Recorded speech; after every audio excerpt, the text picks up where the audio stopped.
Hello and welcome to episode 3 of You Can't Scare Me. I don't know about you guys, but I have a pretty stupid name, okay? My name is Bob. What's your guys' stupid names? Evan? Okay. Is that what we're going for? Yeah. Not sure. Okay. So, Evan. Oh my god, that would be a way funnier intro. Okay, ready? What, we're all Evan? Yeah. I don't want to be Evan. He sucks. Fucking Evan.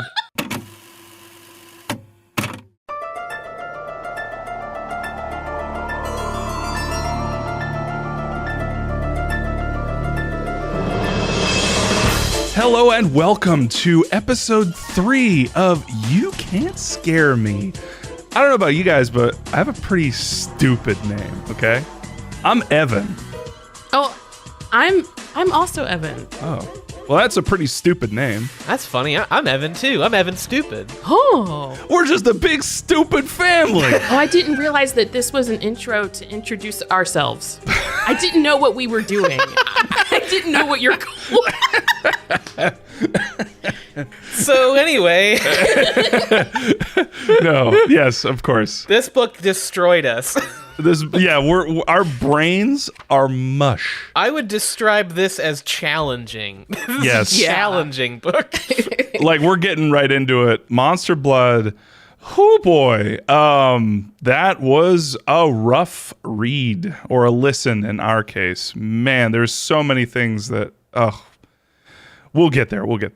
So, Mario, did you have something to talk to us about? Hey, it's me. It's Mario. I'm the cool ghoul who's everybody's pal, and I'm here for you with the history update. Ooh. But the only history that matters, movies and TV. So, for reference, Stay Out of the Basement was released in July of 1992. Monster Blood was released in September. So, between July and September, I just have to point out, Three Ninjas was released. Oh my god. Oh. Classic. Like, come on. Like, the world was changed because this movie came out. Cool World was released. I think I mentioned this last time. The less said about Cool World, the better, possibly. Universal Soldier. Honey, I Blew Up the Kids. The original Buffy the Vampire Slayer movie came out, which I guess arguably changed history for the worse, if you think about it. Raising Cain, the John Lithgow split personality horror movie. I haven't seen that. Little Nemo Adventures in Slumberland. That one's good. And important, Twin Peaks Fire Walk with Me. Ah, yes, of course. But if we want to get into the really important thing, TV, in August, Are You Afraid of the Dark came on TV. Oh, there we go. So, yeah, consider that, because that means that Goosebumps preceded Are You Afraid of the Dark by, 4 months. Yeah.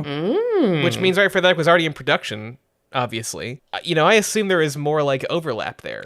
Yeah, I would too, but usually with these companies, they have to kind of test the waters with something, and then when one company sees another company doing well, that's when the copies come out, or that's when they're like, oh, right. We should do more of this kind of thing.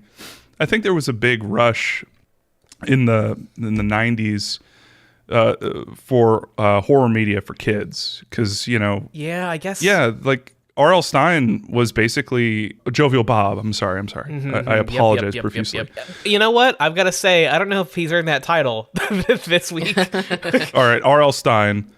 He's been demoted because of Monster Blood. But R.L. Stine was basically pressured by his wife and her business partner to start Goosebumps. He thought it would be a bad idea and would mess with his Fear Street novels, which he was also basically coerced into doing. He didn't really this was kind of a weird part of R.L. Stine's life when he decided to go into horror media. He never really thought of himself as that kind of a writer, but then he tried it, and all of a sudden he rocketed to #1 in best-selling charts, and the rest is history. But the rest is history. It's fascinating because there were his wife was basically like, kids love this stuff, come on, write more. And that's how we got Goosebumps. It's really weird to think that Are You Afraid of the Dark was it technically began, I guess that makes sense that it began before the Goosebumps TV show. So yeah, And they're both Canadian productions. So what could that mean? What's the connection I'm there? scratching my beard. Canadians are freaky. I want to note Goof Troop also came out in September. Classic. Lamb Chop. Lamb Chop. Yeah, premiered in September 92. Yeah, figure that one out. Wow. That's Canadian too, right? Is that the one with this is a song that doesn't end? Yes. Yes. Oh God. Yes. Oh, thank you for saying that. Now I fucking can't get it out of my head. Yep. Wild West Cowboys of Moo Mesa premiered in September of 1992. Never heard of that one. Oh my god, it's about anthropomorphic cows in space. Holy shit. Okay, well now I need to see it. Also, Nick Guts, Guts. Do you have it? Guts. the aggro crag. Good shit. Good shit. shit. And that's my history update. I have no other things. I don't know if anything else important happened in September of 1992. Probably, I mean, I bet some people died. I bet some people were born. You know. To put it incredibly simply, yes. So I've got a little thing of my own that I want to talk about. Now, bear with me because this is going to kind of be long. I stayed up basically all night researching this for y'all, so I really hope you're excited and ready for this. But according to the Goosebumps wiki, R.L. Stine was inspired to write Monster Blood after he watched his son play with a toy called slime. This inspired me to do some research on slime toys. Yeah. I curated this list a little bit to kind of be the most interesting stuff. There are more slime toys, especially now. Kids love slime toys, which is a thing. Kids love slime. I loved slime as a thing as a kid, but I thought I was like a freak. Well, you're not Canadian, so that can't be so. So, first up on the list is Silly Putty. Yeah. Silly Putty was created as early as 1943. There's actually some debate about who created Silly Putty, when it was created, but generally speaking, everyone says that it was created around 1943. So, Silly Putty generally comes in an egg and can be found in various colors. It was on the stiff side, but could easily be molded into various shapes, and it would slowly warm up the more that you played with it. This might come into play later in Monster Blood. So Silly Putty is mostly known for its ability to bounce very well, despite whatever shape you put it in. It was also a decent adhesive. Did you know that the astronauts on Apollo 8 used Silly Putty to keep their tools in place while they were floating in zero gravity? Oh, that's cool. I did not, but I did know that you could put Silly Putty on top of newspaper comics. Yes. And then you would have the comic in your Silly Putty, and it wouldn't be as good to read, but you would have it. You could only do that with petroleum-based ink Oh. that the newspapers would use. Interesting. Once the newspapers started moving away from that, Silly Putty could no longer copy the ink. And it bummed me out. I tried to do it as a kid on some of the newer newspapers my parents were getting, and it just didn't work. And I was like, what the? I remember this working.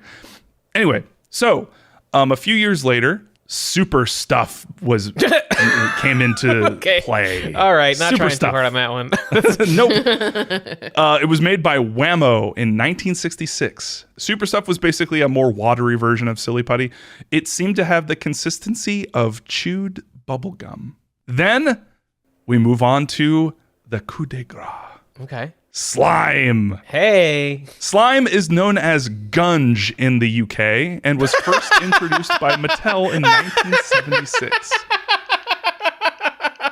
This toy came in a bright green plastic trash can and was also itself bright green when taken out. Oh, hey, kids. I bought you some fucking gunge.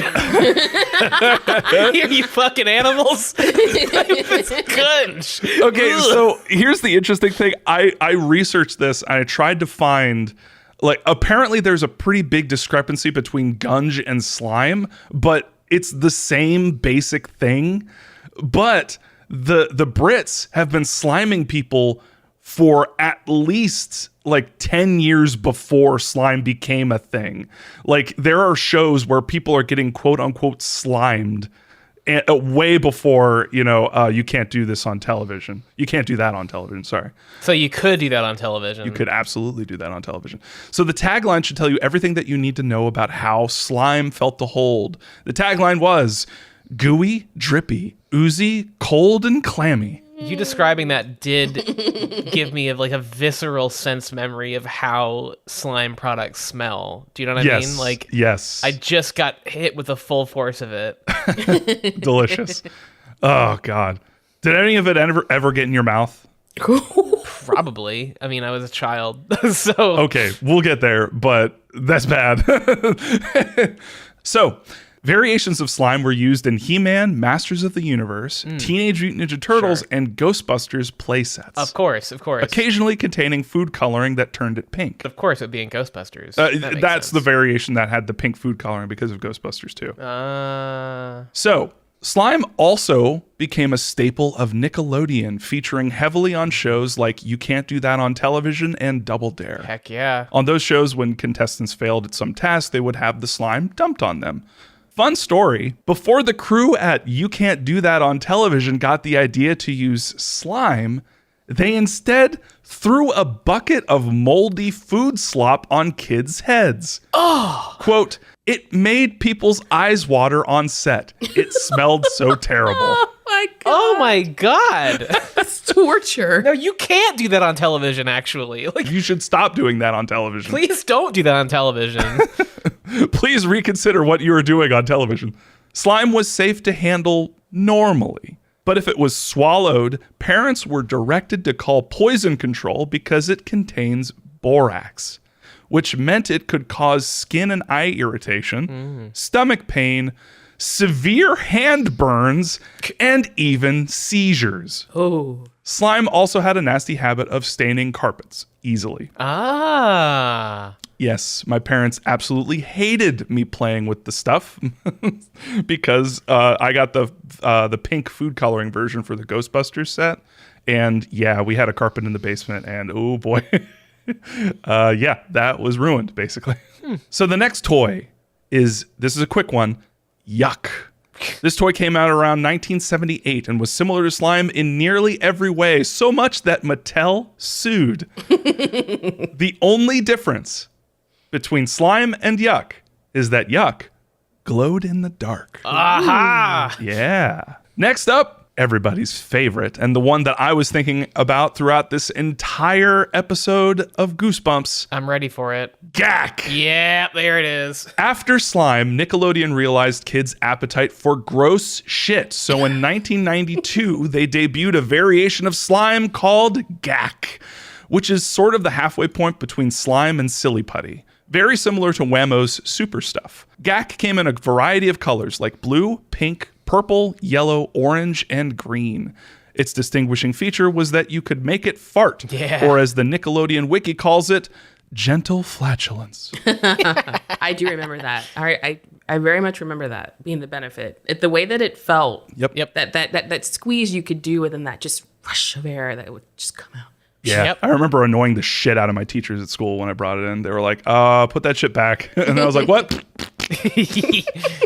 Gak was the beginning of what Nickelodeon would eventually dub their Compounds line of toys, which would go on to include Gak in the Dark, a glow-in-the-dark variation of Gak.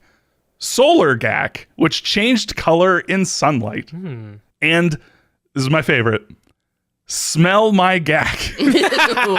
A scented version of Gak that smelled like bubblegum, pizza, sunscreen, No. pickles, and baby powder. Why? I don't know. Fucking did they just at the Gak factory they were like, all right, they wanted to smell Gak? All right, okay, what do we got? Well, I mean, if we put baby powder in there, that'll do something. Like, oh, okay, all right, yeah, that'll work. What else They we got? looked at the items on their desk.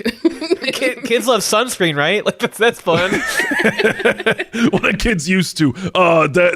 Kids are basically babies, so let's put some baby powder in there. They'll be fine. This one smells like no tear shampoo. We should probably just call it tear shampoo because the kids keep constantly crying about it because they put it in their eyes. This one smells like that really awful cough syrup that kids used to drink at the time when this event is occurring. It smells like that tastes. You'll love it. Here you go, kids. So later additions to Nickelodeon's Compounds line of toys were Floam, Oh, I remember Floam. Smud, Goose, which has an extra O in there, and it was basically Gak, but without farts. So fuck Goose, basically. Yep. Smatter. Wait. Matter? Smatter. Smatter. I think you said matter. It's like stuff. It's stuff. A line of toys that are just like things Thing. that have been put in plastic. So then there was Squand and Zand. That's ZZAND. That was after they got away from the extra slimy toys and started to go toward the like kind of like Play-Doh-esque stuff that felt like sand in your hands. Yeah. And that concludes our history of slime toys. There are a lot of other ones, especially now, but for the purposes of this book, to kind of get in your headspace, that's what we're dealing with. Wow. Well- I've learned a lot today. It was far more interesting than this goddamn book. Incredible.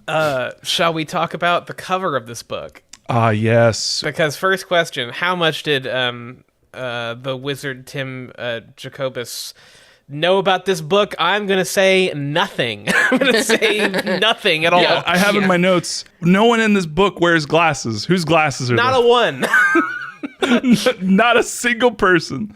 Like what? All right. Okay. Did you see the variations of the cover? I have them pulled up. They are pretty cool. I think the one they went with is good. So we should Describe the cover. describe the cover. Rachel, would you like to? This cover is an amazing cover. Yeah. And if you were to pick it up and then read it, you'd be like disappointed. Which is what happened. Yep. Yeah, there's glasses on the cover, and I don't think anyone in the book is actually wearing glasses. Nope. Not a person. No one. And and here's the deal. I actually didn't finish the book because it's bad. The ending is going to be a surprise. Oh my God. Especially since she saw the TV Yeah. episode.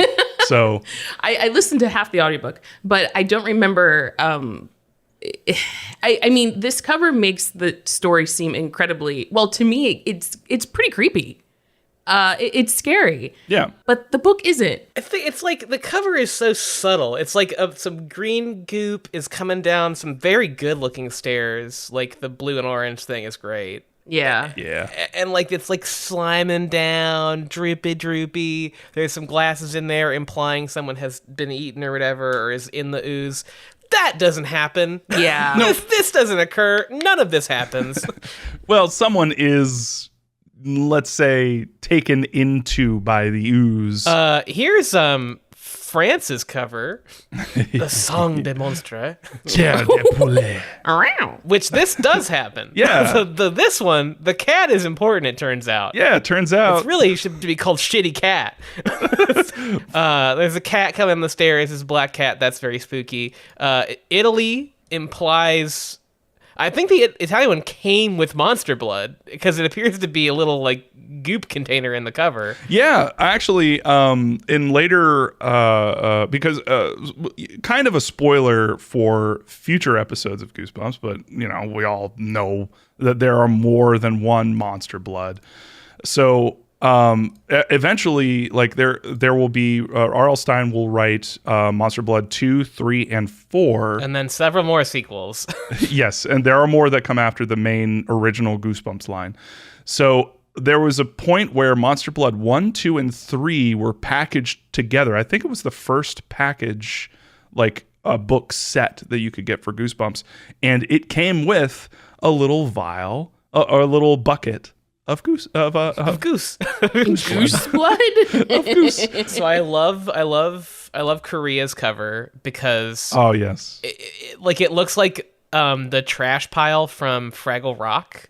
Yeah. It's like it has a face and a big old nose, and it's clearly a personified goop monster. Again, that is not in this book. Nope. A lot of lying happening to children here. Indonesia's unfortunate because that's a cup of jizz. Indonesia, no, don't make the monster blood white. That is No. it is a hand holding a cup of goopy white fluid. It could not be more jizz-like if it tried. No, they even put Goosebumps in white and It's like goopy and dripping. Oh no! I think this would be very fun if you paired it with the Chinese title of the book, which is A Jar of Devil. That's actually better than Monster Blood.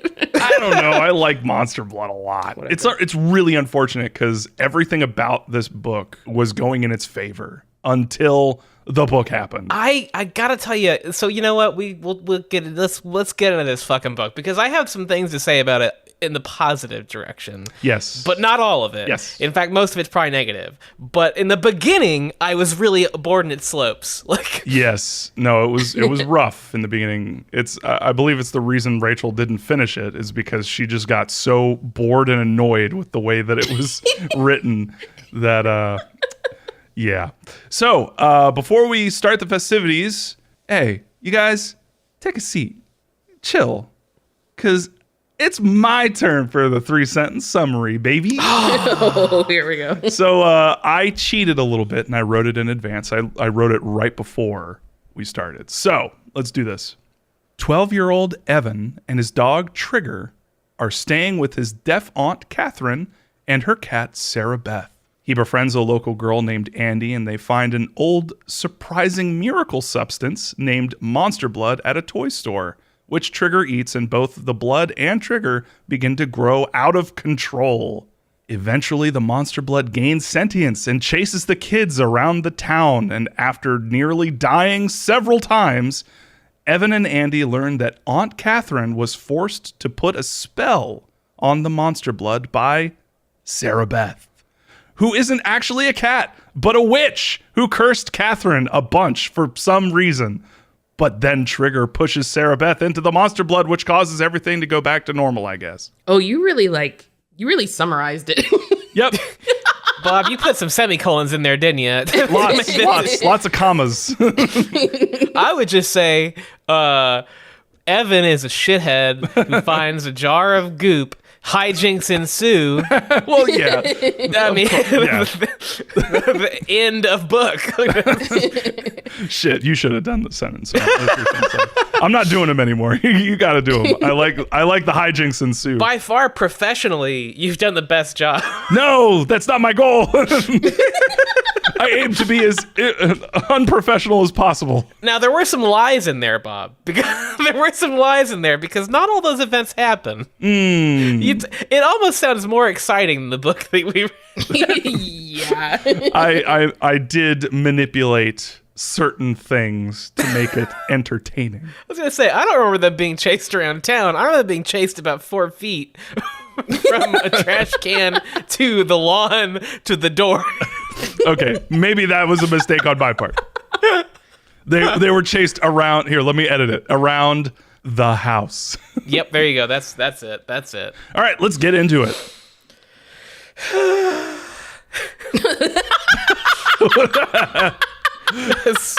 My soul escapes my body. I have to remember the book content of this book. R.L. Stine did us dirty on this one. He did us dirty on this one, I gotta say. Oh, boy. So, how does the book start? I remember, because I tried to finish the book last night and I fell asleep. So to my credit, tried twice. Anyway, Okay. Evan, who's, I think he's 12. Of course he's 12. 12 years old. Of course he's 12. What other age could a main character in a Goosebumps books be? It's funny because I can't remember the sentence for which his age is given. I don't know if I even read that, but... The mom says, Yes. Evan, you're 12 years old. Oh, okay. There we go. Which is the second best option behind I am 12 years old. And by the way, gotta say, this is a 12-year-old boy with no younger siblings. So this is completely uncharted territory for Jovial Bob. He's a solo kid, and he's getting dumped at his aunt's because his parents need to buy a house. And he has only been with his aunt like once before, I think, when he was like 2. Yeah. Yes. So he's freaking out. Yes. He doesn't want to do this. He's being a little baby. I checked this out, by the way, because the mom and dad were just taking a flight down to Atlanta to find a house, okay? Which is the most 1992 thing that a person has ever written. Yeah. So I checked the average price of a home in the U.S. in 1992 was $121,500. Oh my God. What? Like, what? Jesus Christ. I can't even look at a home for that much money. Like, They won't let me in. I show them how much. I show them a case full of $100,000, and they're like, "Get the fuck out of here!" what the fuck is this shit? Go buy some fucking Monster Blood with that. Evan's mom eventually gives him $10. In 2021, she'd give him the price of a home. She'd give him $121,000 and say, "All right, go crazy, kid." Inflation rate is out of control. That's right. That $10 would have lasted him a hot minute. Yes. Yep. Oh, yep. man. So yeah, he's dropped off by his mom. And they have, I would say, a fun exchange where Evan sucks, which is a recurring theme. Evan does make a good point, though. I don't know about you guys, but I have never seen anyone with their shoes untied actually trip. So I was thinking about that. So Evan demands one good reason why he should have to stay with this elderly person, and his mom's answer is, "Your shoelace is untied." yes, To which he says, and this is my favorite response, "I like him untied." I like them untied. So, but yes, Evan gets a logical retort and points out that his mom has probably never seen anyone trip on their shoelace, and she agrees. I mean, I agree too. I agree. Like I feel like I've tripped on my shoelace. I have. Oh, you guys? Oh, okay. I very much remember doing that. Oh, yeah. I feel confident I have. I also have a note that R.L. Stein points out that Evan's mom is hot. What? I don't remember that. He says that she's pretty, I think. Oh, so yes, I yes. wrote, "Mom is hot," confirmed. Of course. Notably, she's blonde and Evan has carrot-colored hair. yes. So I don't know if it's a dye job or what. On Evan's part, I mean, I assume that he did this himself. Yeah. Did we ever get any? We get a lot of the dad in the show at the very beginning, which was surprising. Bizarrely, but yeah, what in the book, do we ever get any like a physical description of his dad?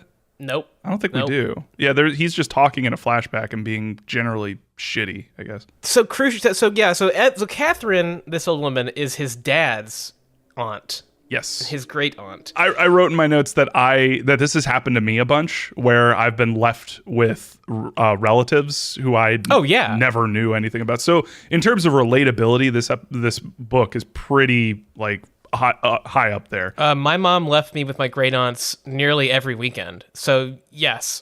Oh. So also with Evan, he's not alone. He's brought his dog Trigger, who is, I would like to note now at this moment before God and man, a Cocker Spaniel. That is the dog in his book. It is a Cocker Spaniel. And he is also 12 years old. Jovial Bob, completely unable to write characters that are the main characters in books that are not 12 years old. But by the way, I want to quickly point out that Cocker Spaniels are amazing dogs. They're cute as hell. They're so amazing and cute looking and awesome. Naming a Cocker Spaniel Trigger, though. Yep. No. It's a stupid name, to be fair. Rachel, do you know what a Cocker Spaniel is? I know it's a dog. Do you know what kind of dog, though? Because you should look up pictures, because you will be surprised. All right, hold on. It's a. There's a lot of different Cocker Spaniels here. It's a hairy dog. Got it. Big ears with hair all over it. Like, What color? well, most of these are brown. Dog color. There's one here that's white and black. Now, would you describe that dog as cute as hell? Mm-hmm. Would you describe that dog as the dog of your dreams? Yeah. Because that is literally, when we were talking about getting a dog, Rachel was like, I have a perfect dog. And it's basically the lady from Lady and the Tramp. Yeah. Now, would you name that dog Trigger? No, I'm not gonna. I hated this dog's name Yes. Fair enough. It's an awful... for like obvious reasons. I want everybody listening to this to imagine an adorable, amazing little Cocker Spaniel the size of a pony. And think of that as like scary. It's so weird because I watched the show first, and we'll get spoilers. It's not a Cocker Spaniel, and I'm Nope. pretty sure it's Petey from Welcome to the Dead House. But I think they had one fucking dog in Canada, and that's like the highest paid dog in Canada is the hardest working dog, the hardest paid dog. Here he is. It's Petey. And it's just like, it's so hard. Every event in this book involving Trigger sounds like he's a much bigger dog. Yes. Yeah. I don't know if R.L. Stine knows what a Cocker Spaniel is. Like, I don't know. I think he just went up breeds of dog and then just picked one randomly and just went with it and just like did Control F like find and replace in his document. Yeah. Just put replaced- dog and then changed it to whatever. Yeah. Trigger is dog. Placeholder dog in all caps. Also, Trigger's 12, which is I think like 80 something in dog years, according to R.L. He's Stine. old. He's old as hell. And his mom literally says, "We have to get him out of the car. He's so old, we don't want him to have a heart attack." Why bring the dog? So important. This is the moment where we note Catherine is this old aunt is totally deaf. Yes. Totally deaf. Which, hey, get ready for some weird comments by Jovial Bob Stein. Welcome to the 90s, kids. Evan does not know how he will spend 2 weeks with a lady who can't even hear him. And to hammer this home, so Catherine's deaf, and his mom and Evan's mom is knocking on the door. Yeah. Which takes her a minute to realize what's wrong with that picture. Evan calls her out on that shit. Yeah, Evan calls her out, and then the mom immediately, who doesn't have a name, I guess. Nope, just mom. And the mom immediately blames Evan. Oh, yeah. It's like, Evan, you're such a little shit. You're a complaining little fuck, and I completely forgot that Catherine's deaf. Thank you very much, Evan. Also, Catherine has refused to learn sign language or lip reading. I would like to note the book says that she has refused Yes. to learn this. Okay. She basically has, quote, refused Yeah. to learn sign language and lip read, which is, A choice. we can communicate pretty well with just writing shit on paper. Like, I think it's also important to note that according to this book, she went deaf 20 years ago, and she's 80 now. Okay, so she went deaf in her 60s. Yes. Completely. So I really don't think you can blame her for not learning a new language at the age of 60. Like, yeah. It's like, come on, y'all. You know, like, it's hard, man. Yeah, and it's not like, that's the other thing. Like, they try to portray her as, like, stubborn. And for plot things, a lot of this will get, retroactively. They have a big retcon at the end of this book. There's a huge retcon at the end of this book. Oh, but yeah, up until then, it's just like, wow, this feels very, very bad. This is all, there's a flashback where Evan's being a fucking snoop and like listening to his parents talk, and his mom blames his dad for getting transferred in August because everyone's on vacation.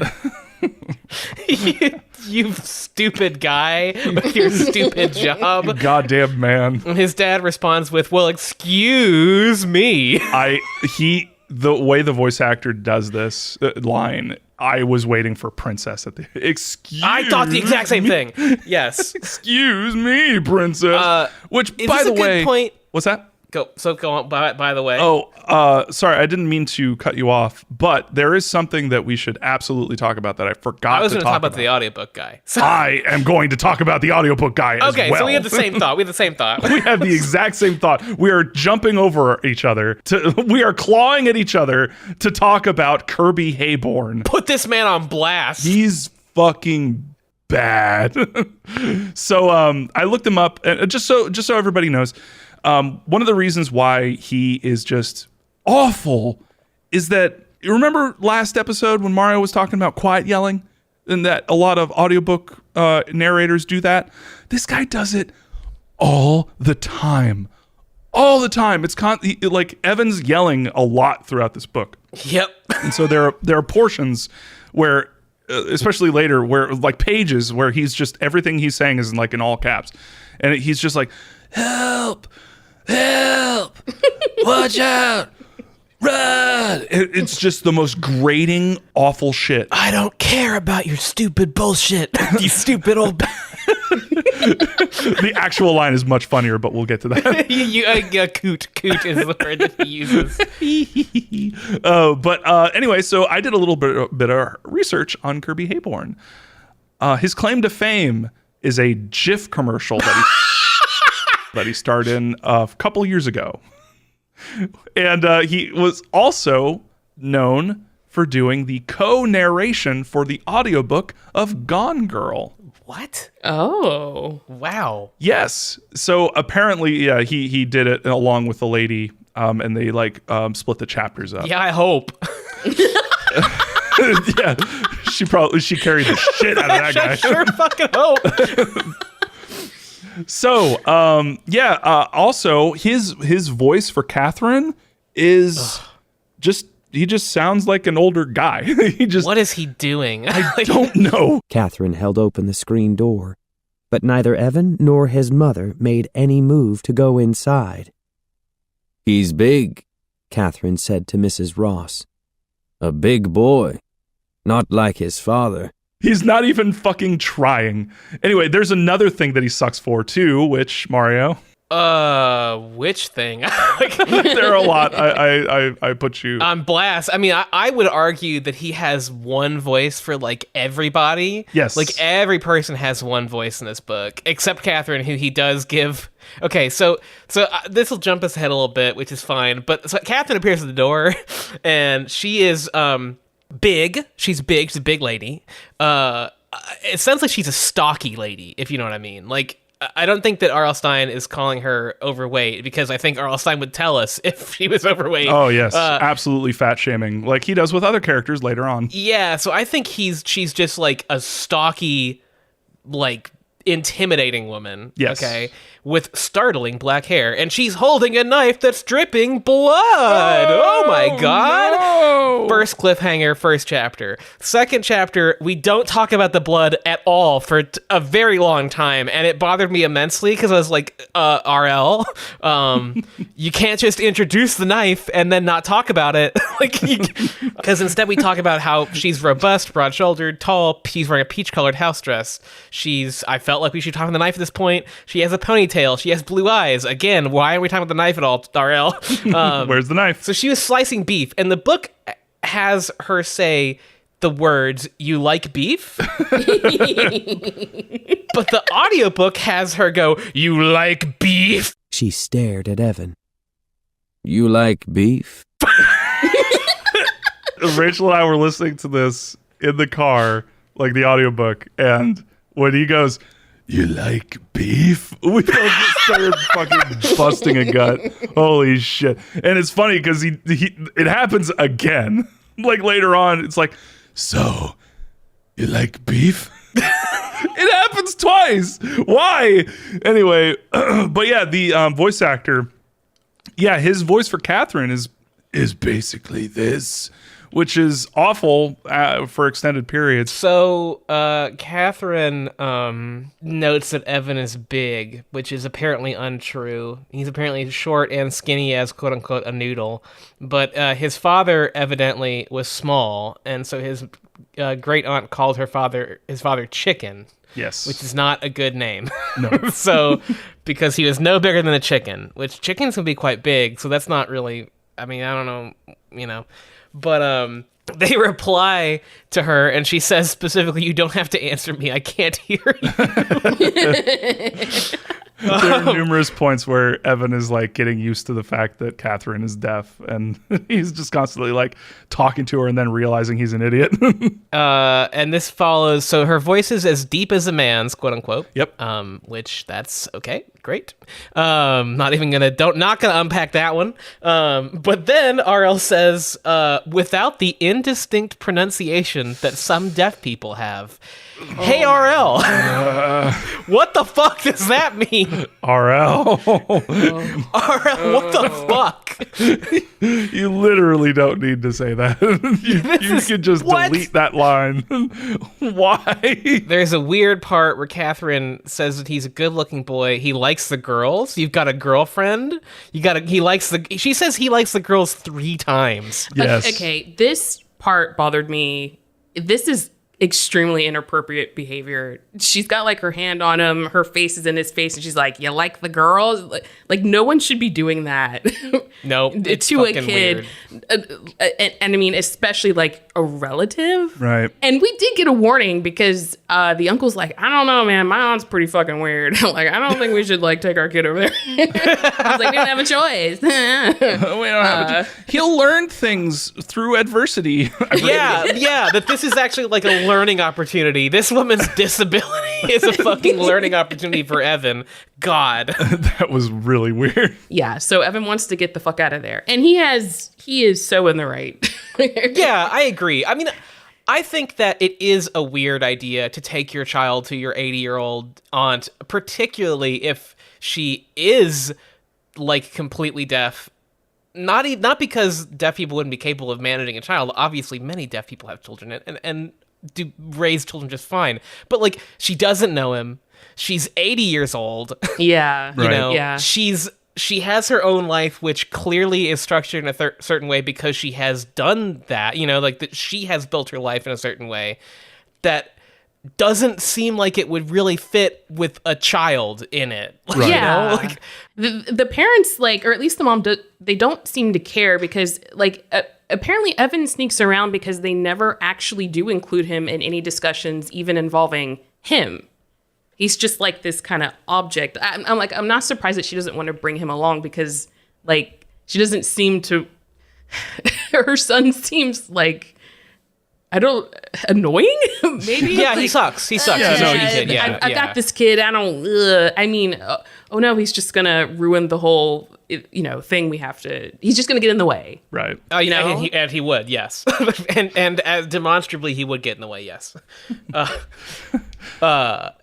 Yeah, she's like real weird. He notes that her breath smells like his dog's, which, Yeah.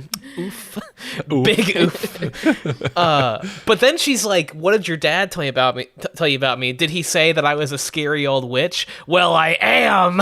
And then she threatens to bake his dog in a pie. Yeah. Which it's like starting off real good, starting off real strong. Really endearing yourself to Evan, Catherine. She also doesn't have a bedroom for him, I would like to note. This is another weird thing, right? Yeah. Like, she has him on a cot in a study. Yeah. Like, what? Like, again, this is a huge burden on this woman. She doesn't have a fucking place for this kid. Exactly. Yeah. It's like, what are you going to get a tent for Evan to sleep out in the backyard? Like, what the hell? Also, I'd like to point out that Catherine has no Nintendo, no computer, and no TV. Nope. Which is some bullshit for a kid. Yeah, exactly. I mean, I agree. Like, on the one hand, him saying there's no Nintendo is that kind of like old people being shitty about kids. They should go outside and play thing. But at the same time, like, you can't be outside at 8 p.m. like when you're 12, you know what I mean? Like in this neighborhood you don't live in. You can't just be like running around tearing shit up in this place you're not from. There needs to be stuff indoors for kids to do. Yeah. And she doesn't fucking have anything. Yeah, read some of my books, Evan. They're on Yeah, so- magic. Well. So in this study, he notes that Catherine has many books, a lot of science, a lot of textbooks, biology, astronomy, Egypt, all right, chemistry, and medicine. And he notes maybe Catherine's husband was a scientist. Oh, hey, Evan, maybe Catherine was a scientist, you fuck. Oh yeah, that's a good point. Eat shit, Evan. You fucking dick. Like, Evan opens the closet of his study, and oh no, something leaps out. Oh my god. And he goes, "Help, please help." Cliffhanger number 2 for 2. Yep. Okay, so I read during many interviews with R.L. Stine, I have seen him say this. He apparently thinks that he has to end every chapter on a cliffhanger. Well, he does it in this book. He absolutely does it in this book. I thought that Welcome to Dead House I thought Data Basin did not have a lot of these. I thought Welcome to Dead House had what I interpreted as a lot of these. I didn't fucking know what I was getting into. There's 29 chapters in this book. I'm pretty sure there's 27 cliffhangers. Yeah, there's a cliffhanger that happens in the middle of a chapter, and I was like blown the fuck away. I was like, Jovial Bob, did you mean to put a chapter here? And you just we'll let it slide. I also want to note for a thing that happens in the next 2 chapters. Evan looks out his window, okay? And there notes that there is a dog run in the yard. I just want to point it out that he sees it in this chapter. Yep. So the next chapter doesn't make any fucking sense. Oh, I love that. Yeah. What did she say exactly? Evan thinks to himself, what did she mean? Take care of the dog. And then he has like lines where he's like, his mind flashes back to the knife dripping with blood. Is Catherine gonna kill my fucking dog? I hate this book. It's so bad. And by the way, like this book already feels so fucking long. Oh my god, yeah, we spent an hour on the first 2 chapters. Let me promise you, the next 25, nothing fucking happens in them, so don't worry. The only thing that happens of note that I have in my notes, of literal note, is that I have here that Catherine says, that cat's evil. Pure evil. And she says evil 7 times. Yeah, she absolutely 100%. But this is the first time where it's setting up what's about to happen. But also, I don't think Jovial Bob's a cat person. Mm-hmm. I'm just gonna put it out there. Yeah. So the cat. So the thing in the closet was a cat, and it's on Evan's face, which is just made so much funnier by the fact that Evan is constantly screaming, "I can't see." The cat is literally on his, like, attached to his head.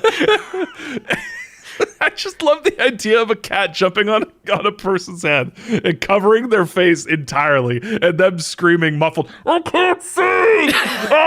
Catherine comes in and she's like, oh, that's my cat, Sarah Beth. And then she notes that cat has a strange sense of humor and describes it as evil 7 times. Trigger goes nuts because he's a cat. Trigger's been going nuts basically from point 1, by the way. So that's not great. Yeah, definitely not good for his heart. So Catherine's like, we have to just like bring the dog. I have to take care of the dog. In the most sinister way possible, despite the fact that we know there's a dog run outside. Yep. Evan envisions the knife. There's another cliffhanger. Fuck. So the next chapter is still Evan being like, oh my god, what you gonna do with the dog? And she literally points out that she built this dog run for this dog. Dude, Catherine. Holy crap, Catherine, wow. Thank you. Not one fucking thank you from Evan. No, not one fucking thank you. Evan points out, since she won't read lips or learn sign language, she gets to do whatever she wants. Is that some, like, commentary from Jovial Bob? Complaining about, you know what I mean? Deaf people? Fucking no. I don't know. Rachel, I don't know what this is. Oh my god. I don't know what this book is trying to say. Oh man, that would be so fucked if, like, Jovial Bob's developed this air of, like, oh, I'm a great guy. Everything's cool. I'm a kids author. Everything's great. You guys like scaries? I'm also funny. And then secretly, he just fucking hates deaf people. He just fucking can't stand them. And they have all the power. Oh god damn it!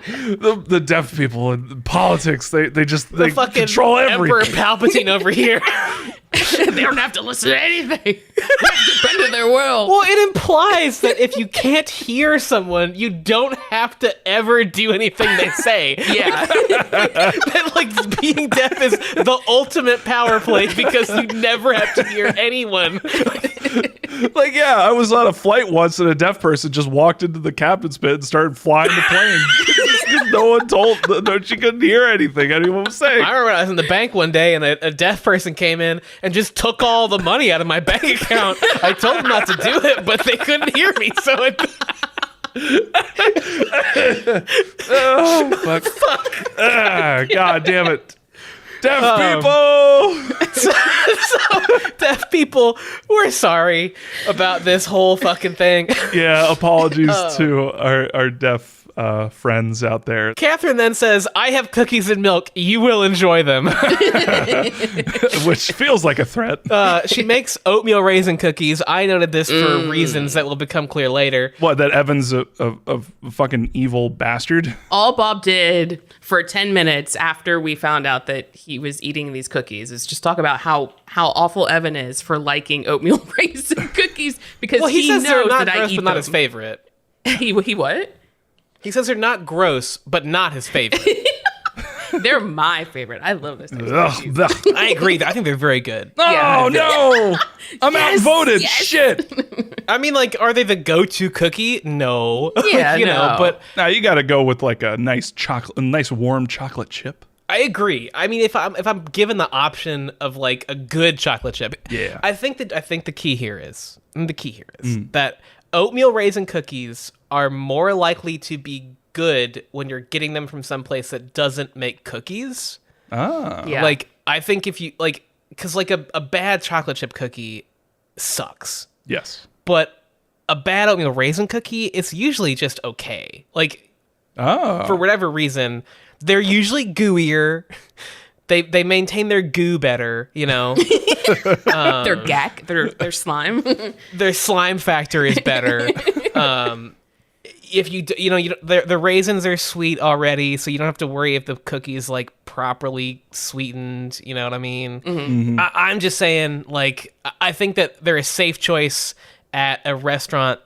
Like, if you're in an office lunch and they're providing lunch, and there's like the tray of cookies or whatever that came with the catering thing, they're a safe choice. Yeah. They're a safe Yeah. choice. Have you ever had a potbelly cookie?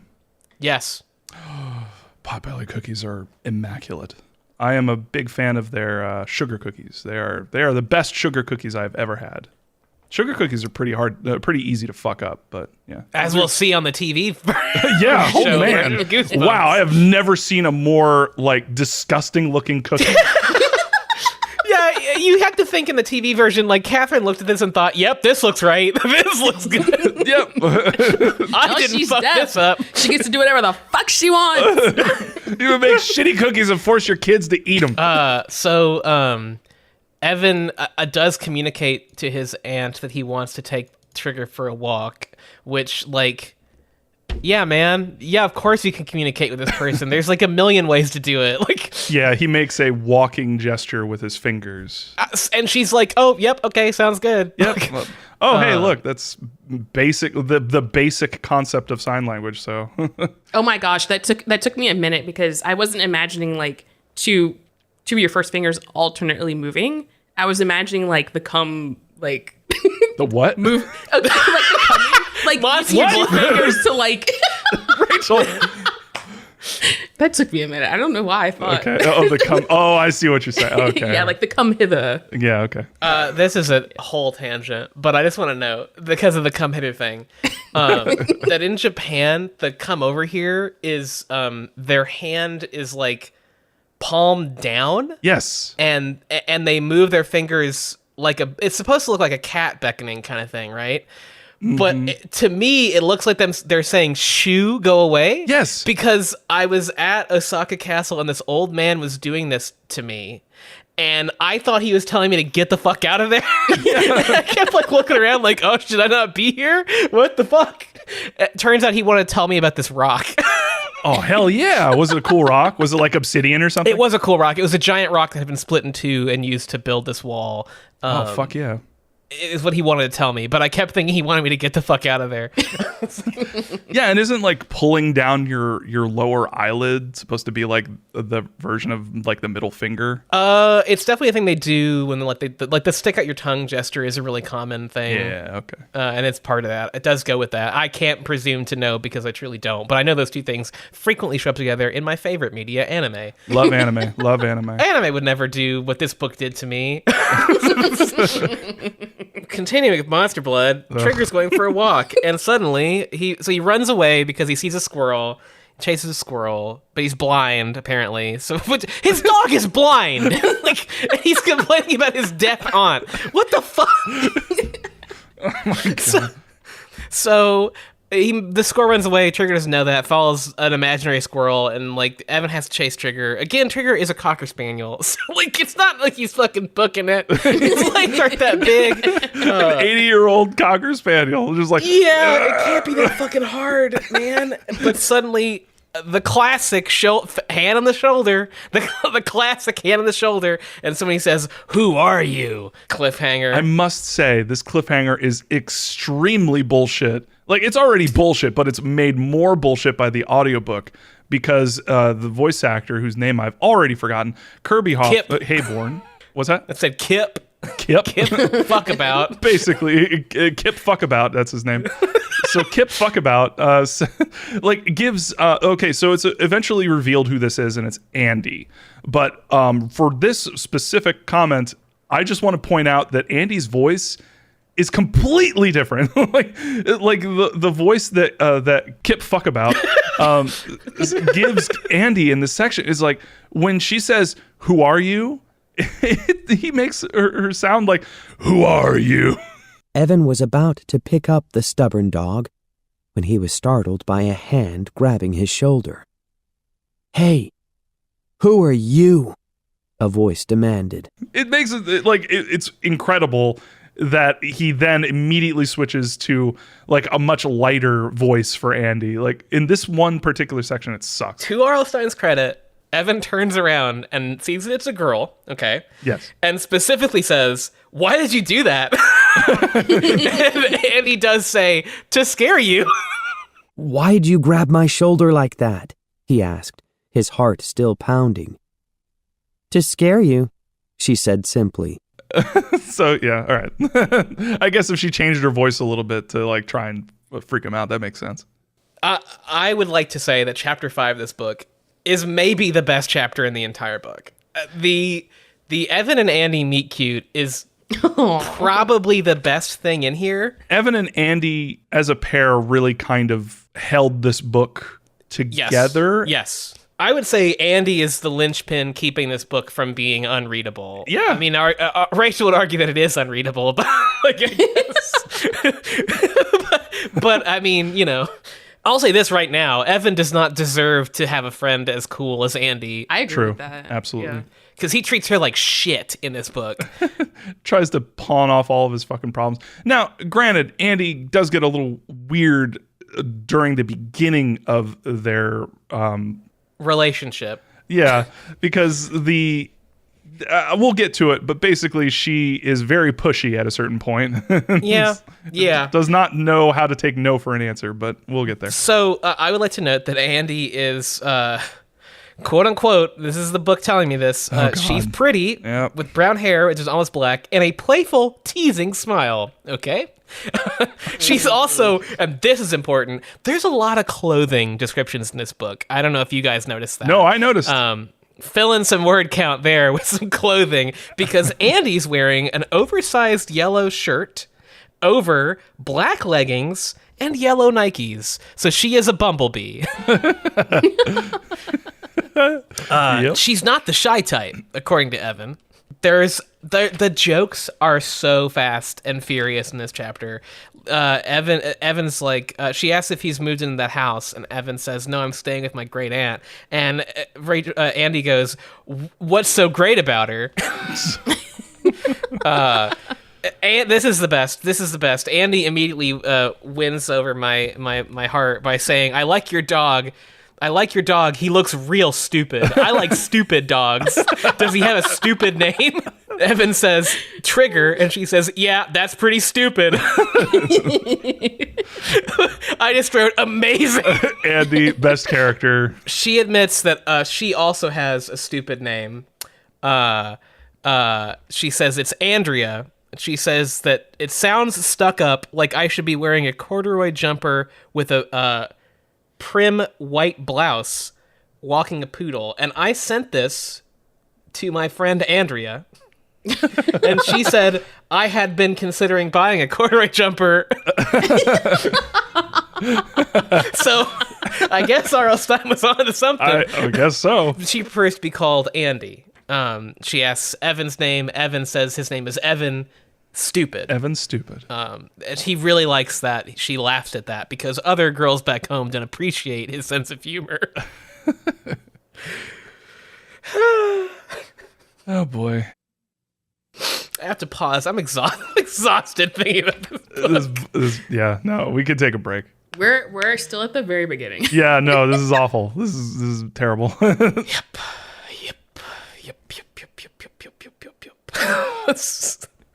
Evan and Andy go to town. They go to town to a toy store, and Andy's like, "Let's go to the shitty old one that I like a whole lot." And they go for some reason. So they go to this shitty old toy store, and it's all shit and garbage. And Andy has a BMX bike, and she won't let Evan ride it because why would she? That would be ridiculous. It's a fucking bike. I go to the store. I would love to describe the person who owns this store, Wagner's Novelties and Sundries. No kid on this earth knows what a sundry is, so I don't even know why that word is used. He also describes it as a clapboard building. No child knows what that is. So, Yeah. Some of the comments that Andy makes too are like, R.L. Stein, you are coming through this character like this. That you can find treasures in this store. Like, what the fuck does that mean? Yeah, and I love that this, like, they specifically know, Andy and Evan specifically know that they're going into an old-ass toy store. Like, everything about it says old, screams old, everything's covered in dust. And what's the first thing that Evan does? Look for Nintendo games? Do they have Nintendo games? Yeah, Evan. Yeah. I would like to describe the owner of the store because I think it's fucking hilarious. He is a grumpy old man with a single tuft of white hair on his bald head. I think it's and a drooping white mustache. What? Jesus Christ, is this character from a Dickens novel? What the hell? Like, what the fuck? So they go to the store. They don't know who Hopalong Cassidy is because no one knows who Hopalong Cassidy is in 1992. I fucking don't. There's some great lines. She wants to buy this lunchbox with Hopalong Cassidy on it. Evan says, "That's a weird present." And Andy says, "He's a weird cousin." For the person she's buying this gift for. They find a thing that says perform 100 amazing tricks. Evan says, "That's a lot of amazing tricks." Granted. Yes. At what point does Andy say, "I just think it's neat"? Yeah. I forget what she says that to. Probably I don't know, who fucking knows. They go into a back room where they find the titular monster blood, a surprising miracle substance. Yeah, incredible. And then the store owner walks in and he's mad, which is apparently a cliffhanger if you have low standards for what cliffhangers are. Nothing happens at all. Nothing happens whatsoever with that cliffhanger. The monster blood's not for sale, and they try to buy it anyway. It's apparently old and therefore bad, and they ultimately they're competing for who can buy it. Andy wants it because it's weird. Evan wants it for some fucking reason. Who knows? And they buy it for $2. Ultimately, they hassle it out of this owner. They buy this $2 thing of monster blood. I hate this book. I was about to say, hooray. Like, I just hate this book. It's just so plotting. Like, this is well into the book, and we're finally at least getting to the monster blood. Like, yeah. But we still got a ways to go before anything happens. Like, it's just, you'd think that a book called Monster Blood would fucking start off with some fucking monster blood doing some shit. You might think that. Yeah. Andy wants the monster blood, but Evan won't share it. So she's like, "Here, you can ride my bike." Evan now decides that it's a girl's bike and he doesn't want to ride it. So they go home to his house where Catherine is arguing with someone, it appears. Who is she? It's Sarah Beth the cat. That's silly. What could that be about? Weird. We'll find out. We'll find out what that's about. Mm-hmm. So, and I just want to point out that right here in my notes I have, quote, "Oh my God, please just fucking get to something interesting, Jesus Christ," end quote. Yeah. Yeah, they go into the study, and Andy finds some books on magic, apparently. And they assume that Catherine, therefore, might be a witch. Pretty good assumption. But Andy thinks that the books are cool and is like, what are you talking about? You don't have anything to do here. There's all these cool books. Yeah, for real. Like, what, Evan, what the fuck? Yeah, Evan, like, I mean, yeah, seriously, you could read a book on Egypt. Egypt's cool. like, Also, it's made cooler by the fact that there's literally nothing else to do yeah. other than eat, like, fucking oatmeal raisin cookies. There's no instructions in the Monster Blood because it's fucking Monster Blood, so I don't know what the instructions would need to be. So they... Step 1, play. This is how old toys work. You just fucking played with them. you do dumb kids. Also, it's incredibly toxic. But yeah. So they open it. It's like Jell-O. It's cold. It's thicker than Jell-O. It's gross. Evan says he's seen worse. Evan's such a shit about the Monster Blood, like, immediately. It glows in the dark, and Evan's like, I've seen stuff that does that before. It stretches. That's not new. It bounces. Duh. You're the one that bought this shit. Yeah, exactly. It's just like, oh, well, I clearly regret my decision. Meanwhile, Andy's like slobbering over it and just like, please, this is the coolest thing I've ever seen. Can I just have some? And Evan's like, no, I hate it, but I'm not sharing it. Like, Evan, what the fuck? Evan says he's seen other stuff like it, stuff called alien stuff and yucky glop. Yucky glop, yes. Which is weird because Monster Blood seems, over the course of the book, Monster Blood seems to combine silly putty and slime because silly putty doesn't. Silly putty is more of the bouncing thing, which eventually they'll get to. They'll bounce it, and it's very funny to watch them bounce it on the show. But yeah, it's like.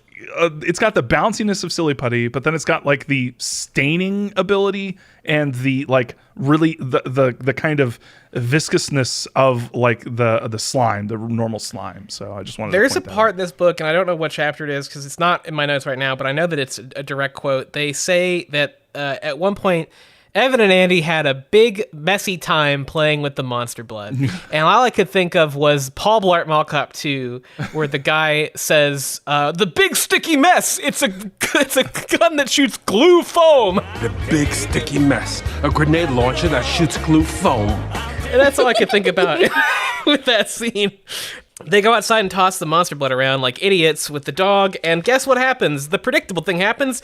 Trigger eats the Monster Blood. Which causes the voice actor for the audiobook to quiet yell to his heart's content. No, Trigger! Evan shouted. Don't swallow it! Don't swallow! It is just nonstop quiet yelling here. Trigger! No! It feels like a cliffhanger. But then... the book does a thing it does a lot. It does a lot in this book where they'll have a cliffhanger and then it skips to like literally several days later. And so like it skips to Evan asking Catherine if they're making a pie. Yeah. Like what the hell happened there? I don't fucking know. Also, I want to point out that Andy immediately got worried that there wasn't enough Monster Blood to share anymore. Yep. While Evan is like, oh my God, Trigger might die. Priorities with this chick right here. She knows what's up.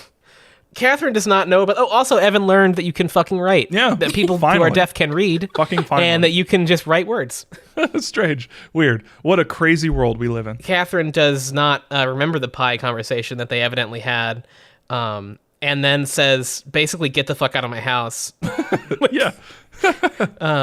She's apparently gotten a lot colder, and she only has shredded wheat to eat for breakfast. Monster. Oh man. Which confirmed. Which confirmed. She also says, go see your girlfriend. Yeah. Ugh. Aunt being weird again. Oh, Auntie. You're gonna Quit it. scare her away. This goes back to the kids dating in the Stay Out of the Basement book. Yeah. Like, I kept thinking about that. Like, what? also, Catherine has a bone pendant that she wears. Yeah. I don't know why that matters. I don't know why that matters. It doesn't. I don't know. Apparently things have been bad in Atlanta, so Evan has to stay there longer. Yeah. And then he puts on some denim cutoffs and a Gap t-shirt, signaling that this is 1992. Trigger doesn't want to go out. I guess he's sick from the poisoning that we forgot about. We introduce the next characters in this book who suck. Who are terrible and shit. They're bullies. The Bamer twins, they're 14 to 15, so you know they suck. They're big, they're big beefy guys. Yes. Beef is used a lot in this book. Beef Oh, yeah. is like maybe the second most common word in this book. They're beefy, they're blonde, they're wearing heavy metal t-shirts and baggy shorts and high-top sneakers without socks. Without socks, Ugh. these twins are awful in every way. Yep. They want him to pay a toll because he's not a resident, and then they like approach him, cliffhanger. To which Evan says, "Resident? That's a big word." Yeah, you stupid kid. You dumb fucking kid. Like, Why make a dumb comment and antagonize them simultaneously? I don't understand. Oh my god. Look, man, stuff has to happen in a Goosebumps book. Like, they're just like, I just need to point out, nothing has happened yet. like we are in like so little has happened. Like, It's truly amazing how absolutely fundamentally nothing has fucking happened. Andy arrives after that cliffhanger. The Bamer twins, Rich and Tony, steal her fucking bike. Yep. And just leave with it. They just leave her bike with, just like leave and she's bikeless. What the fuck? Yeah, they yanked it in a way that caused Andy to smack her head on the concrete curb, which is like, hey, that's fucking bad. And she gets up and she's like groggy and shit. And it's like, oh my God, did this kid just get a concussion from this shit? Like, what the fuck?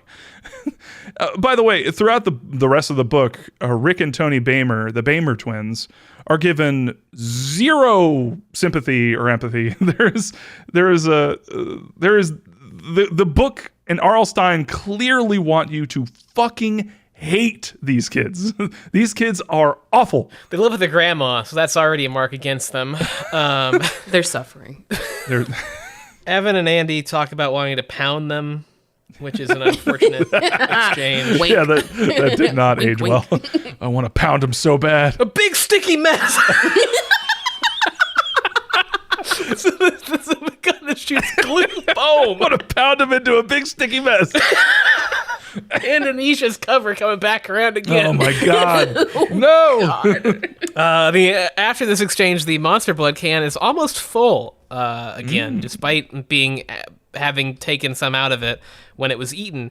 We cut to Trigger for fucking whatever reason, who is like actively dying, and it's a very fucked up sequence. Yeah, this one actually, like, it's fucked up and it works. It's very effective. Yeah, it sucks. Like, Trigger is at the moment, it doesn't really occur to him, but Trigger's like on the ground and just kind of like writhing and just like I think his tongue is described as like being like white or something.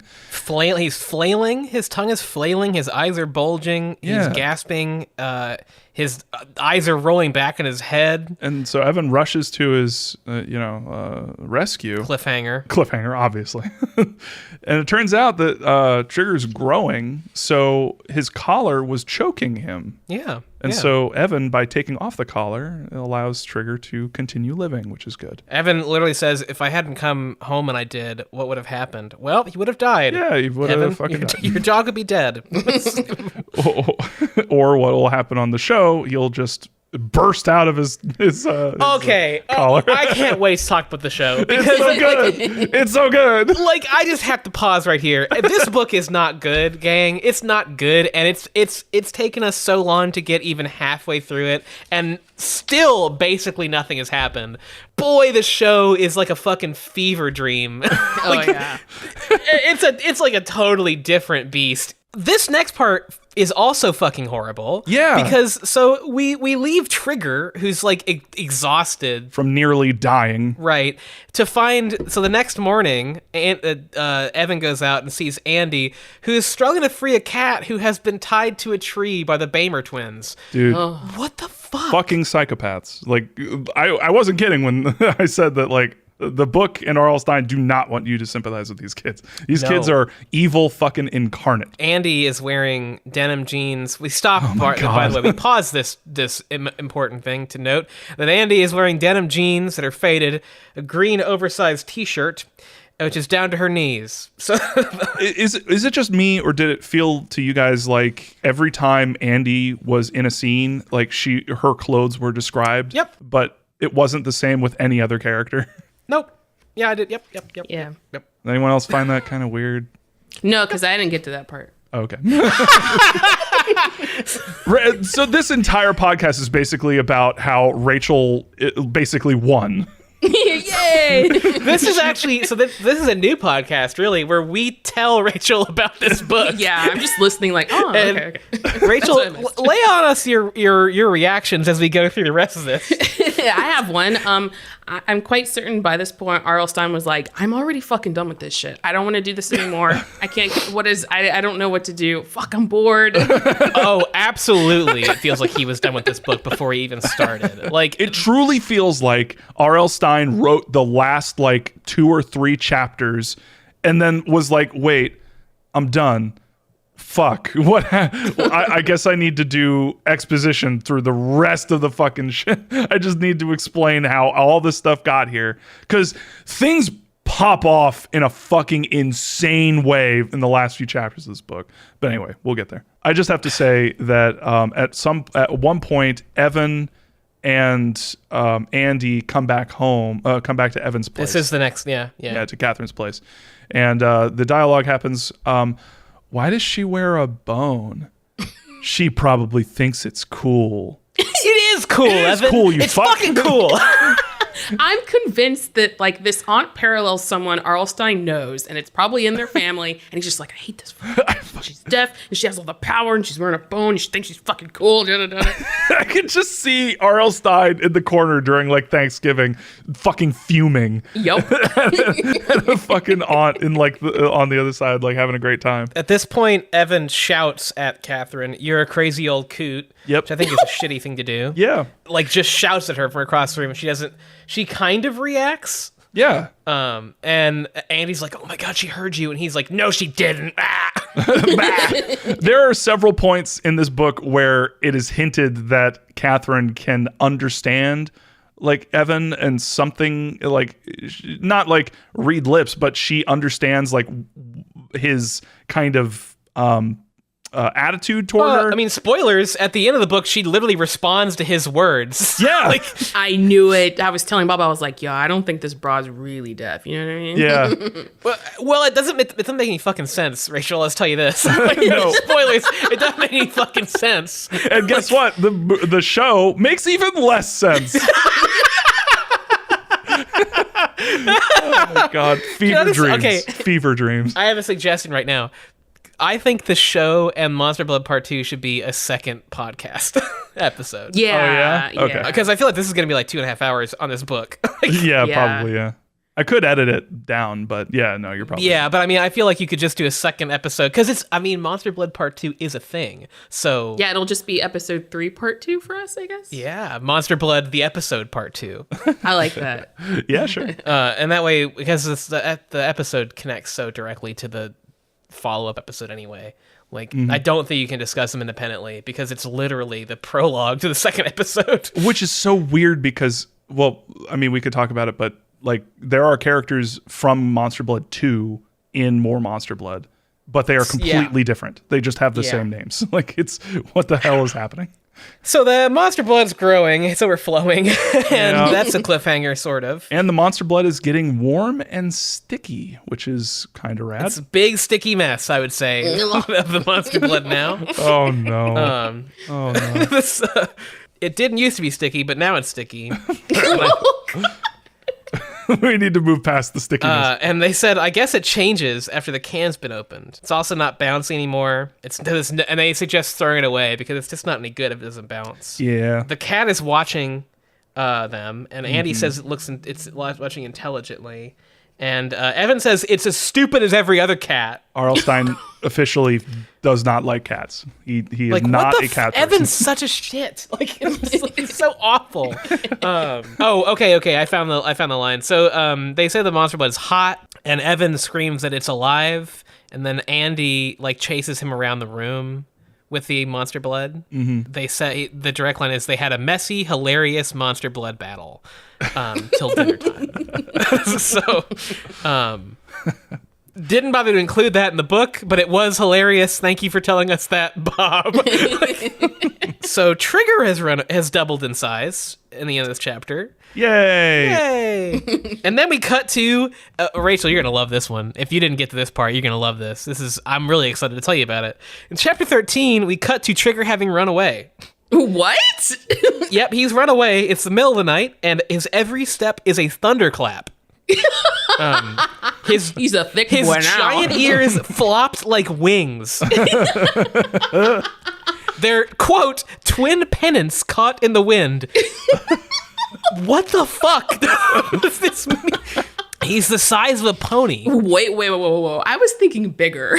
For all that noise, he's Pony just a size. pony? Pony size. Yeah. What the fuck? Yep. It's a raging windstorm outside Is it because of the dog? as Evan chases this dog. Oh, okay. Yes, the dog is influencing the weather. Yep. Turns out Trigger is chasing the Bamer twins. Oh my god. Then, this is fucking wild. Trigger lets out what Evan describes as a creature howl. Not a dog howl, a creature howl, which dogs are creatures, Evan, so I don't know what that. Trigger's forehead bursts open. His eyes grow wide and round. Fangs emerge from his mouth. And he's become a monster. Holy shit. Okay, well, And Rachel, good. what do you think happens next? Would you guess? I'm hoping that that Trigger eats the twins. Oh, Rachel. I certainly hope that as well. No. Good news, Evan wakes up. It was a Oh dream. my fucking god. Fuck this. Fuck this. I'm so mad. Well, hold on, because then he says, he wakes up, thank goodness it was a dream, but Evan's uncomfortable in his bed, and he looks down to see his giant feet and his giant hands. He's grown giant. And it's a dream, right? Yep, it's a second dream. Cliffhanger, next chapter, he wakes up, it was a second dream. Why would he do right there is your interesting book. And he just goes, fuck you guys. I already wrote 2 of these. I fucking hate this shit. He's just like flipping off the audience. That was an entire chapter, wasn't it? That was a whole chapter. That was Oh a my whole fucking chapter of nothing. Nothing. Well, and here's the best part. The next chapter is he wakes up, realizes that it was a dream, that he was giant, and then just talks about having a dream on top of a dream, a very frightening dream. That's like half the chapter. And then he wonders if Trigger's getting big because of his glands. Yeah, maybe it's glands or something. Glandular. Yeah, Evan, sure. Yeah, you nailed it. Nailed it. And then he looks over and the monster blood can is overflowing. In the next chapter, they take Trigger to the vet. Which I just have to ask, How? who is paying Yeah. for the vet? Yeah, well, Evan had $8 left. Yeah, did it cost Evan $8? had $8. Which in 1992 will buy you 1/100,000th of a house. It's true. Evan's basically rich. The vet is like, he's perfectly healthy, but we'll have to weigh in the labs because the growth spurt is pretty weird. And then he tells him to cut down on between meal snacks. Oh, you fat boy. Oh, he's not big. He's just fat. Apparently, Trevor is as big as a sheepdog now. Evan is distressed. He goes to get an ice cream pop. Aw. And this is fucking wild. I have to brace yourself for this one. He returns to find the Bamer twins stealing his dog. They were stealing his fucking dog. They were like, it's our dog now. Like, holy fucking shit. That dog's cool now. I'm going to take it. Yeah, they literally said, it's our dog now. That's fucking weird. And then they like push him and he drops his ice cream, which fucking sucks. Aw. But Trigger is mad and he's also bigger now, so he like jumps on these. So he like lunges for the twins, just like his dream, except not at all like the dream, because we don't even talk about what happens next. We skip immediately to the next afternoon. Well, you're forgetting one tiny little detail, which is when the Bamer twins run away and one of them goes, "Hey, Tony!" Anyway. So, Evan calls Andy and is like, "We got a small problem." And Andy's like, "It sounds like a big problem." And he goes, "Oh, fine, Andy, it's a big problem, okay? Get off my fucking case! Get off my fucking case, all right? It's a big problem." So he has to go over to Andy's house, which is a modern redwood ranch house with a perfectly manicured lawn. I think She takes like piano classes, doesn't she? Yep, I she think I does. She remember does, that. yes. Yeah, at one point she's like, "Oh, my mom's gonna kill me. I gotta get back home for my piano class." I wrote parentheses, piano lessons can be murder. Ooh. And I wonder if that's exactly where he got the idea. So, Evan goes over to Andy's house with a bucket full of monster blood, which he now wants to share, but Andy's like, I don't think so. No, I think I'm good, actually. No, I think really it's your responsibility. If I didn't know any better, I'd think, Evan, that you're trying to pass off your problems onto other people. I also want to really quickly point out that these kids constantly want to call the police about everything. Oh, yeah. Yes. From the Bamer twins to Monster Blood to Trigger, it's just constantly like, should we call the police? I don't know. Should we call the police? It's like they've fucking skinned their knee. Should we call the police? I think we'll call the police. Let's call the police. Well, I really like that both of them have the idea of what if we just threw it away? Yeah. What if we Like, just put it in the tossed fucking garbage disposal and chop that shit up. Like, what the fuck? I would love to note that they finally connect the idea that Trigger is growing because he ate the monster blood about 7 chapters later. Jesus. It's truly incredible. These kids. And then Andy puts the monster blood, which is overflowing, on her living room carpet. Yep. Fuck. Great job. Great job. Evan's having like a panic attack. He's like, I'm just all alone. I've got no one. He says that Catherine can't hear him, doesn't want to hear him, hates him, and just sits and does jigsaw puzzles and argues with her cat all day. Fucking relatable. I mean, who doesn't? Evan doesn't think the vet will give a shit about the monster blood. He'll think that's stupid. I mean, you could give him some of it to test. At the very least, you could give him some of it to prove that it's like growing exponentially. I think if you told your vet, hey, my dog ate this weird substance that's out of date, Yeah. possibly toxic. he would at least be like, huh. Hey, vet, my dog ate something from an era when humans were ingesting cocaine like recreationally, like just because everything contained cocaine. From an era when they put radioactive waste in children's toys. Like, yeah. Yep.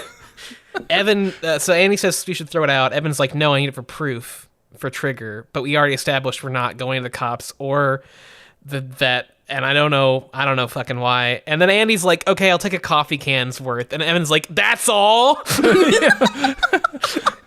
And he immediately calms down. He's like, that's all. Well, you are helping, so I guess I shouldn't be weird about it. The monster blood like sucks the coffee can in.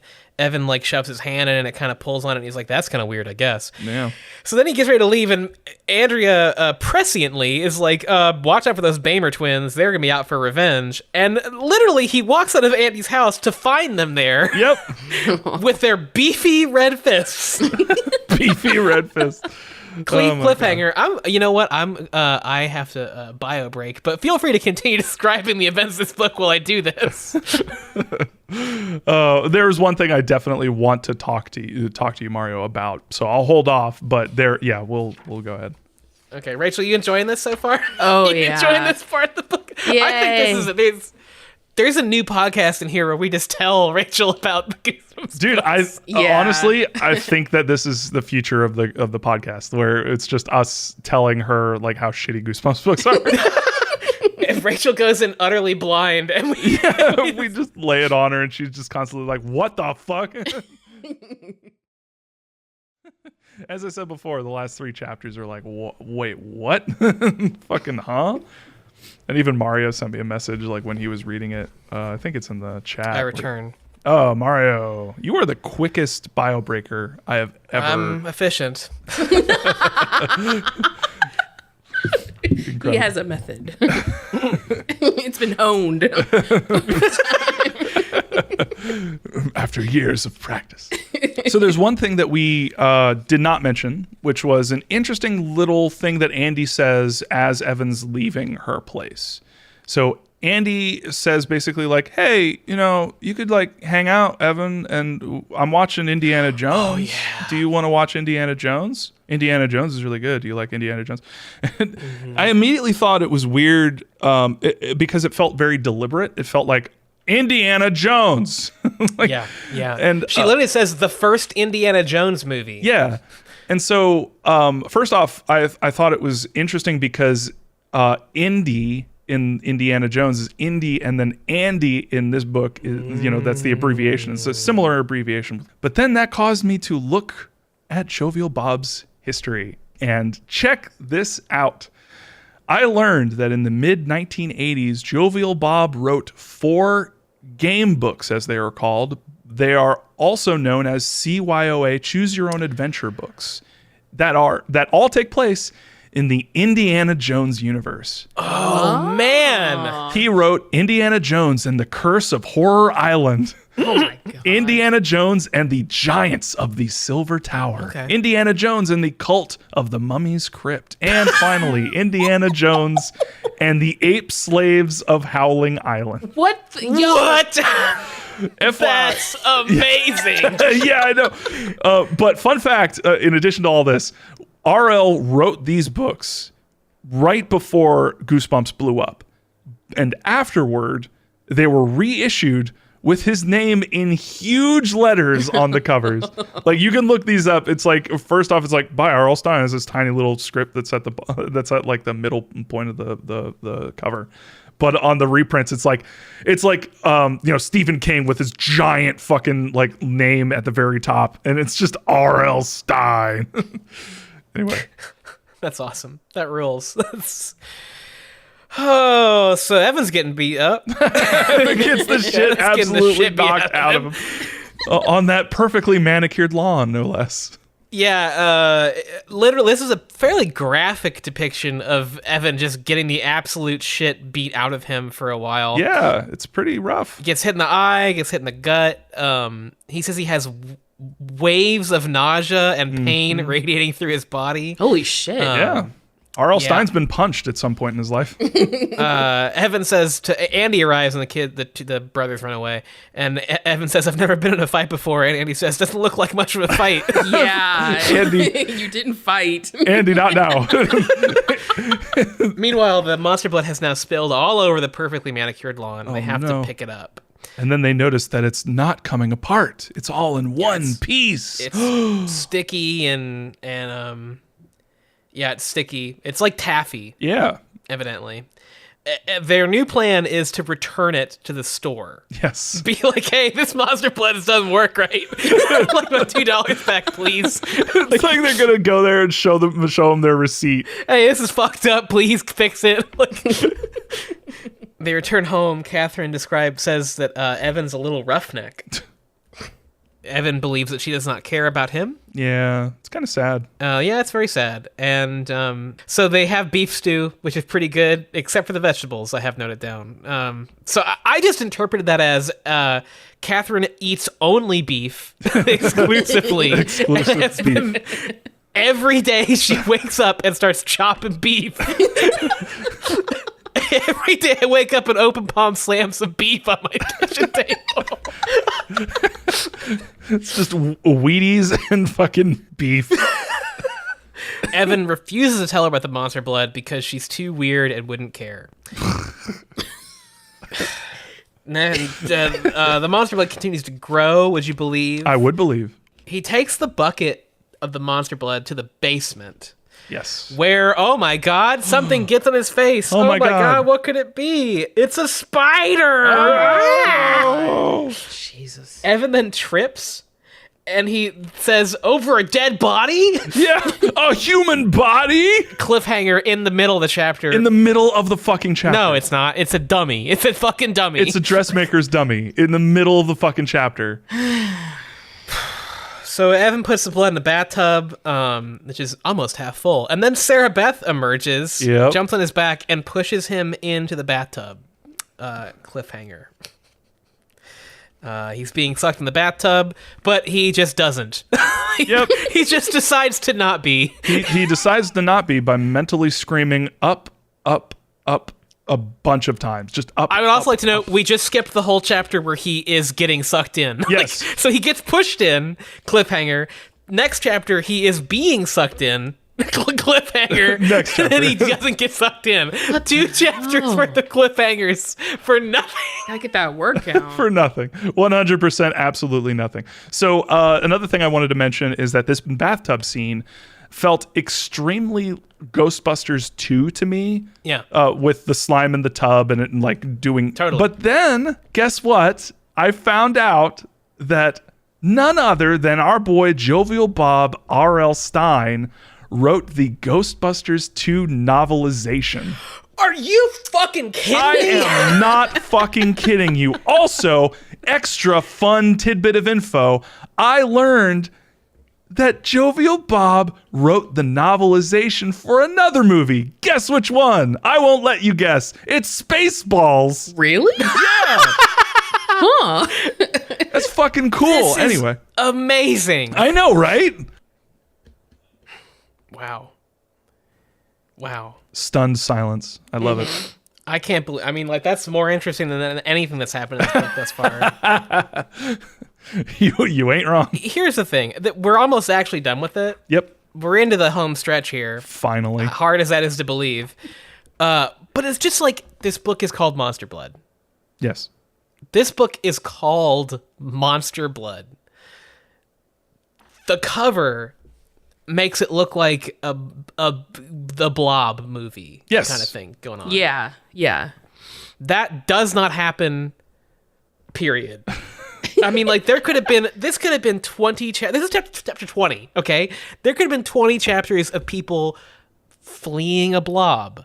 There, like, of a blob taking over a town. There could have been 20 chapters of that.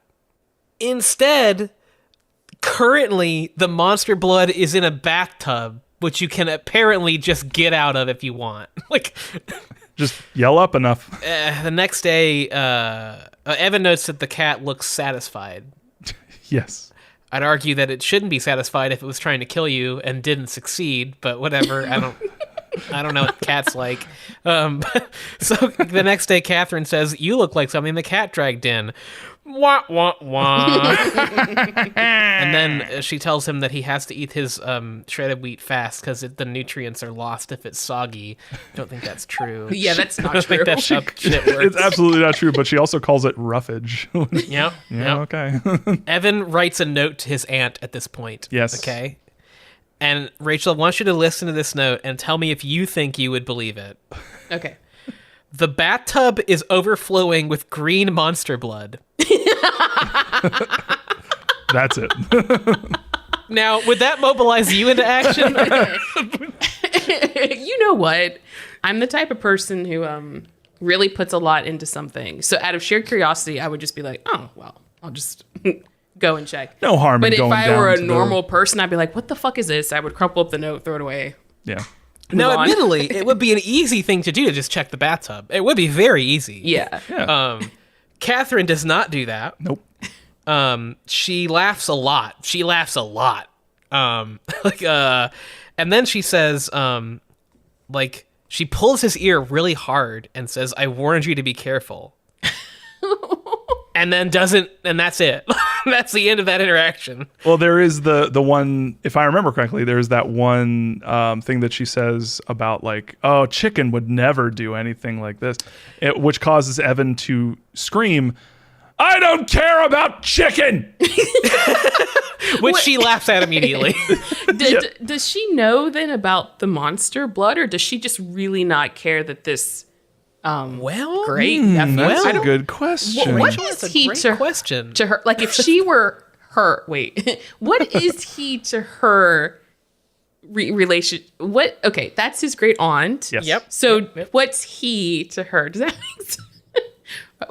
Is it my great nephew? I mean, Oh, I see what you're saying. yeah, like I don't Great nephew or grand nephew, I think. grand nephew. Yeah, Yeah, something like there that. we go. Okay. Okay. Okay. All right. So I just got a work text message. No worries. By the way, I must say I give you all of the awards for pushing through this, even though you sound like you absolutely hate every second of it. I actually am having a lot of fun right now. Okay, good. Like this is like a hate thing for me. Like it's a hate watch for me. Like, Yeah. And this can go on the podcast. I have to, like, it's just so weird. Like this is a bad book. This is not a good book. Yeah. Like the past two Goosebumps books have been pretty good. Right. This is like if I bought this book as a child, I would be so fucking pissed. I'm just trying to imagine a teenage Mario just being fucking pissed. Like I just This would, book sucks. I want my money back. I'm not sure how old you were there. evidently as a child I've had a very high voice. And and I know this because there was a day when I was at school and something happened in our after school sports med thing, and I slammed my fist on a table and I said, "God damn it!" But apparently it sounded like, "God damn it!" God damn it! And I literally every subsequent day for the next 4 years of my life, the adult people that worked in that club would say, "God damn it!" Oh my god, that is a crucial piece of Mario's history. Keep that in because that's lore. That's deep lore. Mario lore. Holy shit, I love that. So, God damn it!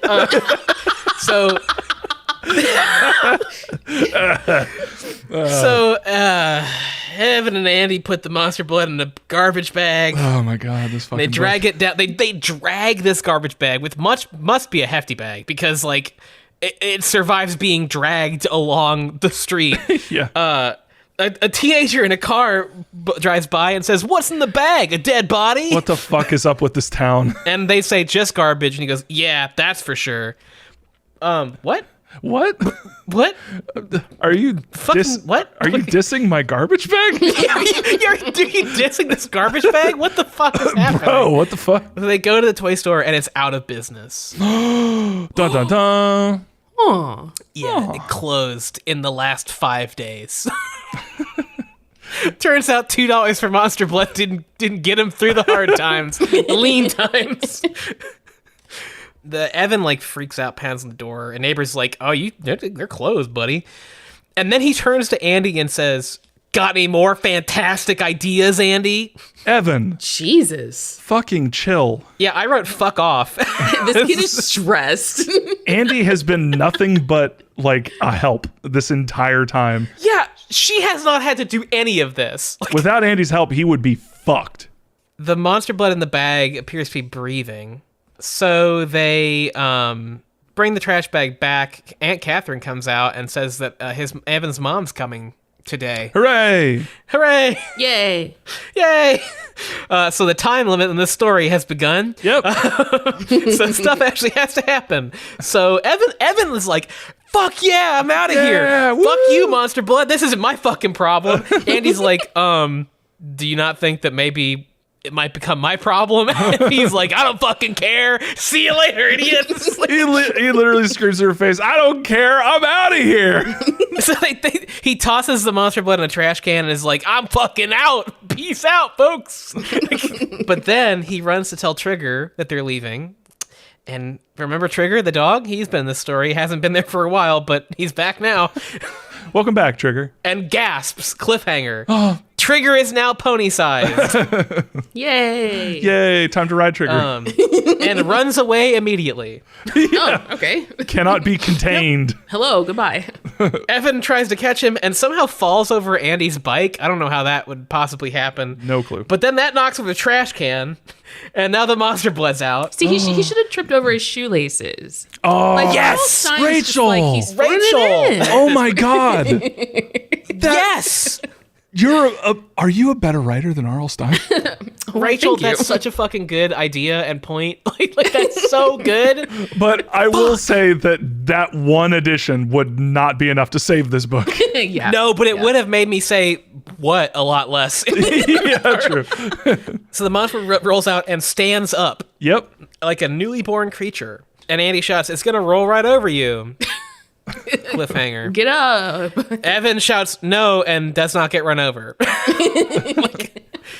But the monster blood is like bouncing. This is kind of neat. The monster blood is like bouncing around after people. Like it's moving of its own volition. It's not rolling like a big blob. It's bouncing. Yeah, it's like a more fun version of the Blob. Yeah, and it's like so it's chasing after them. and it keeps going plop, plop, plop. Plop, plop, which is very emphasized by the narrator of the audiobook. He turned and saw that the monster blood was right behind them, picking up speed as it bounced across the yard, making disgusting squishing noises with each bounce.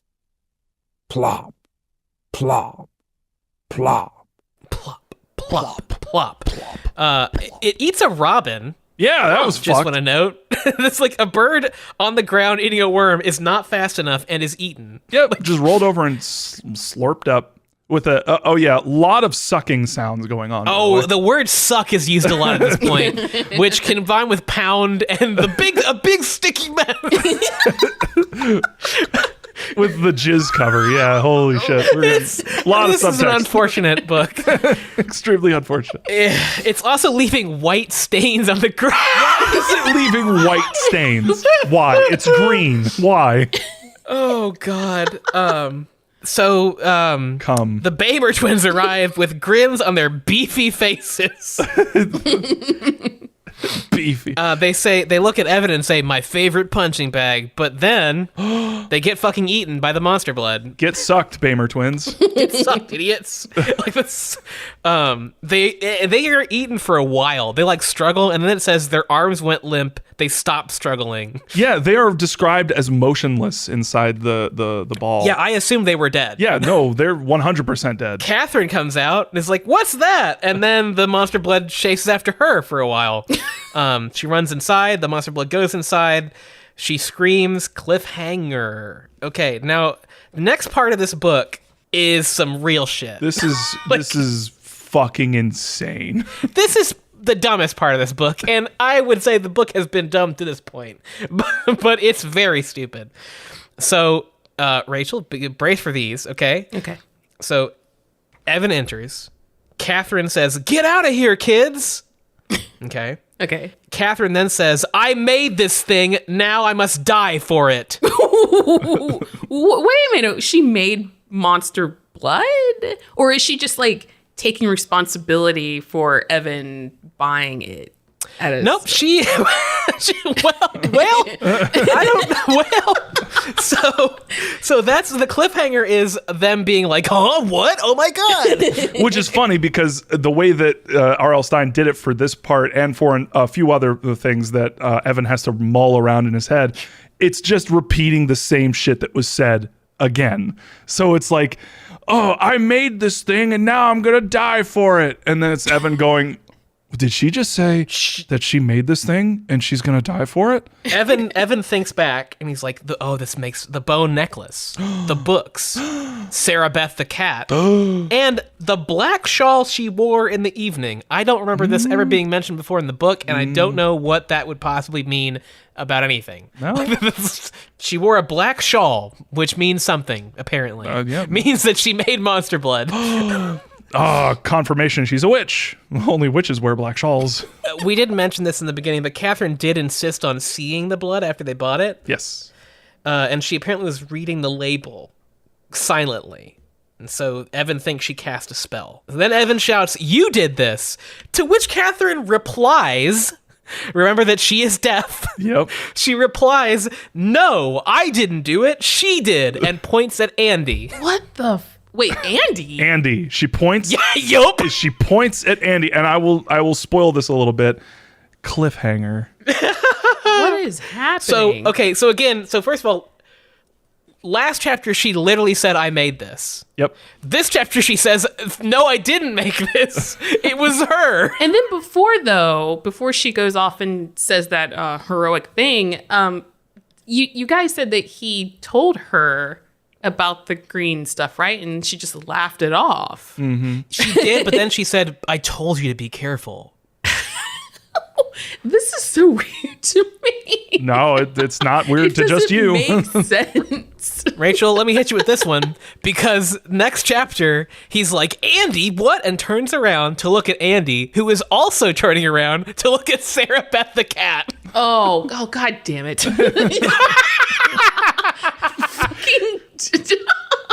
I must point out that in my notes, I also have a very similar sentiment. My quote is, quote, "R.L. Stine, God fucking damn it." It's like the Andy thing would have been at least interesting. Dude, when that happened, it was like, exactly. oh shit, oh okay, I wasn't expecting it to go this way. And then the next chapter goes like, oh, it was the fucking cat. And it's like, oh, fucking of course. All right. Fuck. Everyone just assumes that Catherine's crazy when suddenly Sarah Beth just becomes a woman. Yep. Just hello. She has red hair, pale skin, yellow cat eyes, and a swirling black gown. Catherine then says, "Your spell over me is broken. I will do no more work for you." How did the spell get broken? What was the spell? When did it break? Yeah, when? What the fuck is happening? there's one point when the spell, like, it feels like it would be broken, but that point has not happened yet. No, what? The monster blood's still here. It's still right there. If anything, it's worse than it was before. So the Yeah, curse it's way could be worse. more effective. I wrote, so you can just decide that, or what? So she says, "For 20 years you have used me, you've imprisoned me. Now I will use the monster blood to escape." And then Sarah Beth says, "There is no escape. All of you must die." What the fuck is happening? I don't know. Here's what's happening. The monster blood is letting Catherine just dump exposition. just Yeah, but dump. it doesn't really explain. It just it leaves more like questions. I don't know what the fuck is happening. It's not right now. really explaining anything. For real, in my notes, I have so many questions about the magic system at play here. I have no idea what the hell is going on. Like, suddenly Catherine can hear, and then there's a cat, and it's not a cat, but it's a person. And there's still a giant quivering blob of jizz right in front of everybody. This magic jizz has cured me. So next chapter exposition time. 20 years ago, Catherine thought Therabeth was her friend. I assume that they were more than friends. I assume. Because, she's an old lady living alone with a cat who's a magic witch. Yep. Apparently, she made her deaf. Oh. A curse. She was magically deaf. Oh. And she also refused to let her learn to lip read or sign. Okay, so that would explain then why she can respond to Evan suddenly. But I don't know what Does it though? Does it though? Well, Does it though? Well, yeah, I was just about to say, like, but then again, I don't know what happened that actually broke the spell. The spell, yeah. Like the yes, gag, yeah. or sorry, not gag, the No, it's gag. monster gag, blood goes into the house, and then suddenly, like, oop, curse is broken? Yeah. I don't know. Cool. I have no idea. I get what you're saying, that yes, because it is magic, it does make sense that she would become not deaf anymore. But I don't know why she's suddenly not deaf, because I don't... For some reason, I just really quickly want to point out that Rachel explaining everything and then calling it gack has just made me think of cum-scented gack. Oh, I'm just going to put that out there. Anyway. I would love it if they had marketed that. They're just like, what smells can we make? Cum? Because that too was also lying on the table with the baby powder and the pizza. I don't know. Were looking for scents. You know that somebody thought it. You know that somebody in the Nickelodeon Absolutely. warehouse thought it. You know that one person in that factory, like, just dumped some cum in that fucking Never factory sent thing. the mail note, and it was just This like, is the come, this is the LOL. grossest podcast we've yet recorded. I thought the last one was pretty bad, but that's pretty bad. Oh, man, that's pretty nasty. So apparently, Sarah Beth forced Catherine to cast the spell on the monster blood, which again makes no fucking sense. If Sarah Beth the cat can cast magic, why does she need Catherine to cast magic? I have Yeah. no idea. But apparently, it was to get rid of Evan. She was going to scare him away. But of course, Evan has nowhere to go, so that didn't work. And so she decided then that she would just kill him. Why? Because she thought he would free Catherine. How? We don't even know how. Great she's free. question. That's fantastic. So Catherine then says, "I'm gonna be free," I'm gonna be free by plunging herself into the monster blood and dying. No, to be clear, she is saying that she is going to commit suicide, and that will Yes. free her from the curse. Holy Yes. shit! Which, Batting dingers out of the park, RL. Just which, by the way, is fucking weird considering she has already proven that she's broken the curse. Yeah. So why does she need to Dingers kill out of the herself? park. I don't fucking know. What? The Catherine, I don't fucking know. But then Catherine's like, "I'll kill myself," and then she'll let the kids go. And Sarah Beth is like, no, I'm not going to do that. No, I'm going to kill the kids too. You're all going to die. And Catherine's like, what? So next chapter, the monster blood is coming at him, and it roars. But wait, it's not the monster blood. It's Trigger, who's the word they use is huge, but I want to note that he is not giant. Like, I want to note this. He's just big. And adorable. He's thrilled to see Evan, which causes him to jump on Sarah Beth. Don't understand that. I think progression. The way that it worked was Trigger was trying to get to Evan to like play with him or like, you know, get like some scratches maybe. or something. And Sarah Beth was in the way. And so I guess Trigger just kind of knocks her out as he's like running at Evan. Yeah, so she falls into the monster blood, which I guess she dies. She disintegrates immediately. Yeah, she it disintegrates instantly. The blood shrinks, Trigger shrinks, the Bamer twins are alive. Which was funny. The Robin's still alive too, but it was super funny that when the Bamer twins like get spat out, they're described as being motionless. Yeah, yes. They absolutely appear to still be dead immediately. And then they start blinking. And it's like, oh, fuck. I was like, God damn it. The cat doesn't come back, so she's just dead. Bamer twins run away. Catherine can hear. It's a really great day. Everything's great. But suddenly, a shadow appears in the doorway. Who could it be? His mom? Cliff. Yeah, it's his fucking you fucking mom. called it. Sorry. Incredible. And they're Rachel, like, you we should have a write a story for Goosebumps you. book. We have a story for you. And she goes, I hope it's a short one. We've got a plane to catch at 4:30. Oh my God. So Evan is like, I'm going to Atlanta. And Andy's like, I guess you're leaving forever. And Evan's like, I'd like to write you if that's okay. And then Andy says, my dad has a phone credit card. A phone? Maybe I could call you. A phone credit card. I looked up what that is. I believe she's describing a prepaid cell phone plan. Yeah. That makes sense. Which is when you pay for a certain number, you just put money on it, and it charges you per hour or minute, and then when you run out of money, you just don't have a phone anymore. I fear for Andy's taste in boys. Yep, I agree completely. I agree 100% because he's been nothing but shit. Yeah. He's whiny. But Andy has one request, which is that she'd like some monster blood as a souvenir. And they turn around and the monster blood is gone. End of this fucking book. God damn it. That's it. That's it. So that explains then Nothing. which we're not going to talk about this episode, I guess. But the TV show, the part 2 that the TV show decided to do. No, it does not. Well, I mean, okay, actually, yeah, you're right. It doesn't. But I mean, like, why they were on a plane, I guess. The TV show is a completely different thing from what the... Spoilers, there's like 4 more Monster Bloods. We discussed this. But the part 2 of Monster Blood is nothing like the TV show sequel to Monster Blood. Yep. It is entirely different. And for the better, I would say. I would say better. I can't wait to talk about the episodes because I really actually liked part 2 when they're on the plane. I loved it.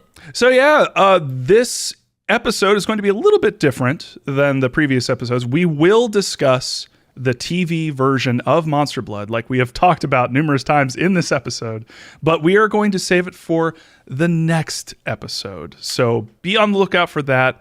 And with that, we are going to bring this episode to a close. But before we do, we need to talk about something, okay? We need to talk about the Dutch version of Monster Blood. Because guess what? It has a few differences from the original book. Huh? Like, for one, Evan is replaced by a girl named Steffi. And Andy is replaced by a boy named, oh man, Mathijs. Mathijs. So, 12-year-old girl for the Dutch version of Monster Blood. So, not really changing much there from the previous ones, except she doesn't have a shitty younger brother. Anyway, Sarah Beth, here's another difference. Sarah Beth is a hypnotized cat, and Catherine is an evil witch. Which means that the entire ending of that book was rewritten. Like, Yeah. just rewrote the entire fucking thing. Yeah. I think that the whatever Dutch publishing company read that and was like, no, this has to be changed. This is No, bad. no. No. This is Rewrite. quite bad. RL, this is quite bad. This is, Yeah, the Dutch company was like, yes, we've got some notes. And another one of their notes, which I gotta say, I agree with 100%. The last difference is that the Bamer twins never got spit out of the monster blood, which means that they are dead. Yay! I love that. That is some shit. That is incredible that they went that fucking ham with the ending. With the that version is so different. That's crazy to me. That's nuts. Dang. And with that, we're going to bring this episode to a close. But before we do, we need to go through a couple of our wonderful segments. May I quickly review this book using my patented Goosebumps scale? Oh, Yes, absolutely. yes. You know what, Mario? I need to add that. We're going to change the format. I've got a Google Doc open. It has the format. It has intro, recap, discussion, alternate titles, and predicted twist. I'm going to do an enter right after discussion, and I am going to do Mario's patented review. So, all right, as you know, this is a patent review system. It's a three-point system. The first point is relatability, aka the kids zone. How many Z's does that have in it? Several, at least one. Zone. Two Z's, I think, at least, maybe three, maybe extra Z in there. Replace the space with a Z. Maybe replace every letter with Z's. This, God, how relatable is this? I mean, the staying with a relative is relatable. Yeah. But every subsequent event is not. Yeah.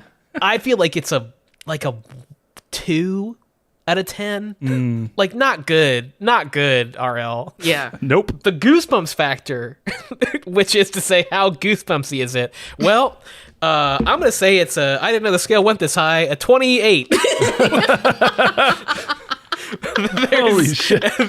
There's a whole lot of fucking R.L. Steinisms in here. For reference, what was the previous high? Do I have a number in here? Well, I'm just going to search the word cliffhanger. Cliffhanger. 8. What? Yeah, the previous Eight? was 8. Yeah. Previous high was 8? Yeah. You my can go back God. and check episode 1 and change if necessary, but I'm pretty sure the previous high was 8. We're currently at 28. Oh my God. No wonder this was horrible. Oh, man. I assumed Welcome to the House would be the baseline. That might be wrong. Oh my God. Oh my God. And then I guess actual scariness factor. I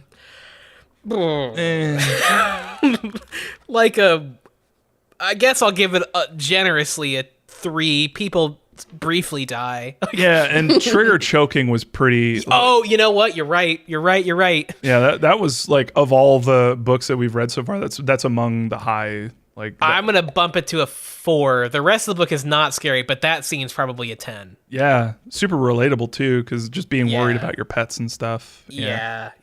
Yeah, so in terms of my more traditional rating system, Monster Blood is the worst Goosebumps book that we've read, in my opinion. It is so far the absolute bottom fucking tier.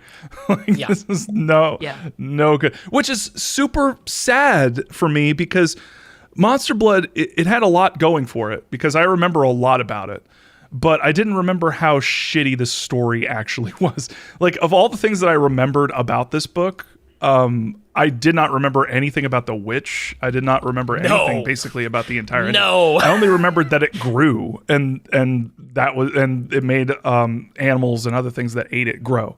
And like, that's it. And I guess my brain was protecting me from the horrible knowledge that I now have of Monster Blood just being, which is sad, because Monster Blood is kind of like among the mascots of Goosebumps. Like, Yeah. you of course have Curly, the real Goosebumps heads know. Slappy, who whatever. I don't really like Slappy, but like Monster Blood is up there. Like, Monster Blood is referenced in like almost every single Goosebumps game. from digital to analog, from like board games to like One could argue the font of Goosebumps should be called Monster Blood. yeah, Yeah. like it's in the font. You're totally right. Yeah, I totally didn't think of that. Yeah, it's even got like the bubbly like Goosebumps like bumps on it, Like it's definitely a gooey title. So like, and it's sad that, especially considering it has so many more installments, that it starts off like this. I fear for what the remaining installments of Monster Blood would be like. Before we go there, do you guys just want to real quick look at the cover of Monster Blood 2? Well, can I ask quickly, Rachel, what's your review for Monster Blood 1? Oh, absolutely, yes. I guess doing on like a 5-star scale, it's a, I don't even want to give it a 1. A 0. I want to give it no fucking stars. Like, you don't deserve any fucking stars. You had so many chances to make this good, and you were just like, fuck you guys. And I feel that, and I'm mad. So 0 stars. It's 0. angry out of 10. Yes, angry out of 10. So disappointing, and so weird to have read the first 2 books, and then, because there's like, how many books? There's like 50. And I'm already thinking, man, like, how many of these am I going to read that are going to be like just as shitty as Real this one? stinkers. Yeah. Real stinkers. Of the main Goosebumps series, there are 62 books. Oh god. So yeah. So that's the real I'm going to fear. bet there's a lot of stinkers in there. Oh, what are you talking about? Are you telling me that The Beast from the East is not No. going to be very good? I love the cover of Beast from the East, so I'll be it's very very good. saddened What when about- it sucks. Like, What about Chicken? now, I am not surprised to hear that one's bad. Like, Or the extremely similar book to this, The Blob That Ate Everyone. yeah, what the fuck? I was thinking that the whole time. How are there 2 books about this fucking blob? 2 different books. There's one whole series that has multiple installments, which is Monster Blood, and then you have The Blob That Ate Everyone. Like, R.L. Stine's gonna have to work real fucking hard to distinct. Okay, first of all, if that book is good, I'm gonna be so mad that this book got sequels. Yeah. Which is so, oh man, you gotta know that the reason why Monster Blood got a bunch of sequels is just because it came out the earliest. It was one of the ones that came out on the cusp of Goosebumps popularity. So a lot of kids were familiar with it. And at this point, kids are kind of like jonesing for like more like installments in these books.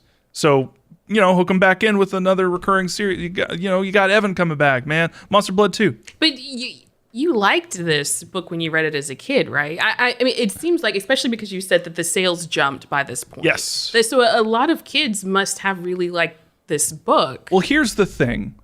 For me, it's not that I liked the book so much. It's just that I liked slime, like toys. Oh. And okay. Monster Blood, like the basic idea of like, Trigger eating the Monster Blood and growing was very fascinating to me. Like, why is that happening? Which, by the way, in the book is insinuated, and I just want to make this clear before we talk about the TV show in the next episode, but in the book, it's hammering home that, look, Sarah Beth cursed the Monster Blood to grow. Yeah, So by Trigger eating the Monster Blood, Trigger would grow. yeah. That makes sense. That flows. Guess what? Doesn't flow in the TV show. Anyway, No. but like, for me, it was hitting all the points of like, oh, Monster Blood's kind of cool. I like that. When I was a kid, and now it's just like, it's fucking gag. Who cares? But yeah, basically that's essentially it. I don't remember anything about the fucking like witch shit, like nothing. So. No. Yeah, I wouldn't say that I liked it as a kid. It was memorable, but not nearly as memorable as other books, which we will get to. Oh boy, Well, we'll get to them. Speaking of memorable books, Yes. let's look ahead to the future, to the better future, hopefully. Oh man. Well, before that, do you guys want to look at the cover for Monster Blood 2? Just as a quick glance. We don't have to predict anything. We don't have to do anything about that. I just want you guys to look at the cover for Monster Blood 2 and soak it in. Can you link it? I'm looking at it, and I just fear what I'm so excited for you guys. I fear how this will be stretched into 28 chapters. Oh my friend. All right, let me post it. And drop. And enter. Ooh, I remember this cover. Yep. Oh shit. Yeah, it's funny. Big hamster. So yeah, describe it, Rachel. Well, I think that's I think that's a hamster. Yep. It's in a cage. It's big, it's huge. It's broken open the cage because it has expanded. It looks like it has these are those the teeth of an actual hamster? It's got like rabid looking teeth, right? Like this hamster, you're not playing with this thing. It looks Well, he's what, hungry hamster. Yes, Put that. he looks scary and creepy. I don't know if it's the picture or not, but it looks like the whole thing is got this weird distorted kind of look. Yeah, it's like fisheye lens. Yeah, and it's like it's even affecting the clock in the back. But anyway, this looks fucking interesting. But man, I'm scared. I'm fucking scared. I'm scared it's gonna fucking suck. I am terrified of. I do God. remember, it'll be interesting to get to it, but I do remember that Monster Blood 2 was actually significantly better than Monster Blood 1. Go ahead and quote me on that. okay. I'd love to revisit it when we get to that episode. But anyway. Okay, all right. Noting that down now that you said this. Oh, God, I've made a huge mistake. But yeah, before we go on to predict the twist, let's do alternate titles. I'll get mine over with. Okay. It's so stupid. I was also annoyed when I came up with it. Reader beware, there ain't no scare. And you can put here in apostrophe. Yeah, that's good. I like it. I'm quite sure I've said monster jizz already, right? I mean, we could get literal with it. We could like explain what happens and get more actual like what this book is about. So like, deaf grandma. I'm afraid of the disabled. Oh, that's good. I don't think we're topping that one. That's exceptional. I am afraid of the disabled. The cover blurb would just be like, they have all the fucking power. Yeah, it would be, oh my god, if the title was I'm afraid of the disabled and the blurb was they have all the fucking power.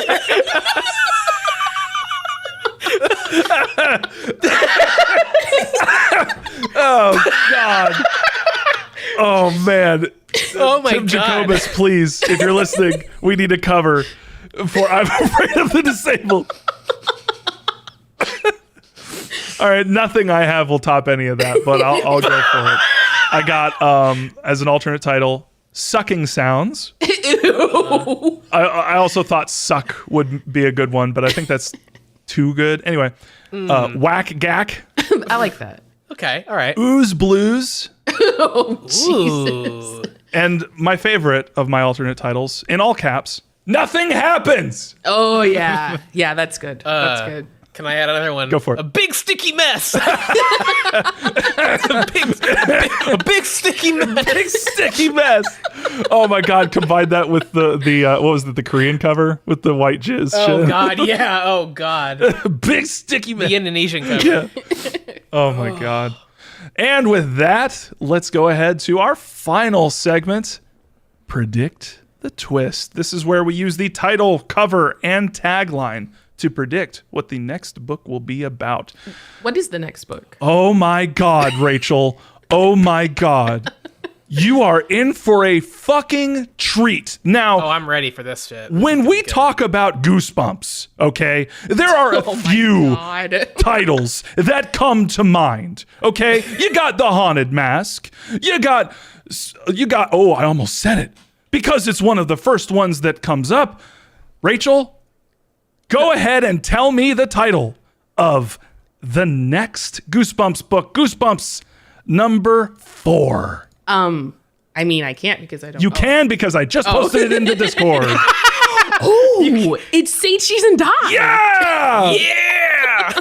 I am I'm ready fucking for it. ready, dude. Oh. Say fucking ready Cheese for it. and Die is one of, if not the Goosebumps book. Oh shit! I'm excited for this one. I'm fucking ready. What's the tagline, babe? One picture is worth 1,000 screams. This is Goosebumps firing on all cylinders. You got the Yeah. Tim Jacobus cover, which is a Polaroid. of a family eating what seems to be a delightful backyard barbecue with dad in the cooking hat with, a little cooking, a chef's, what is that called? A apron hat. You got some kids in the background who are probably 12. You got a boy and a girl. You know it. They're absolutely 12 and 11, most likely. You got the mom with a big old smile on her face, holding a giant plate of hamburgers. But there's something weird about it. There's something strange. They ain't got no body. They're skeletons. They're all skeletons. I love it. It's fucking incredible. Oh, I love it. I love it. I love it so much. The cover, the title, the tagline. It's all magnificent. I would like to right now say my predicted twist is that the book is actually about a really cool skeleton family. Oh, man. They were skeletons the whole time, and they just love having parties and cracking it up and just having a good old time. Yeah, I look at the cover and I immediately think of the dream sequence from Dead House. Yeah, Dead House. Yes. And it's just like, oh man, they're just going to get up to wacky hijinks, aren't they? I think that the plot twist will be that the camera just reveals the truth and everyone is just a skeleton. That's an incredible twist. Everyone's got a skeleton. Yeah. I mean, everybody actually, fuck. Everybody's got a skeleton. It just reveals the truth that everyone has a skeleton. Yeah. It's an alternate variation of everybody poops. The twist is it's just a bad camera.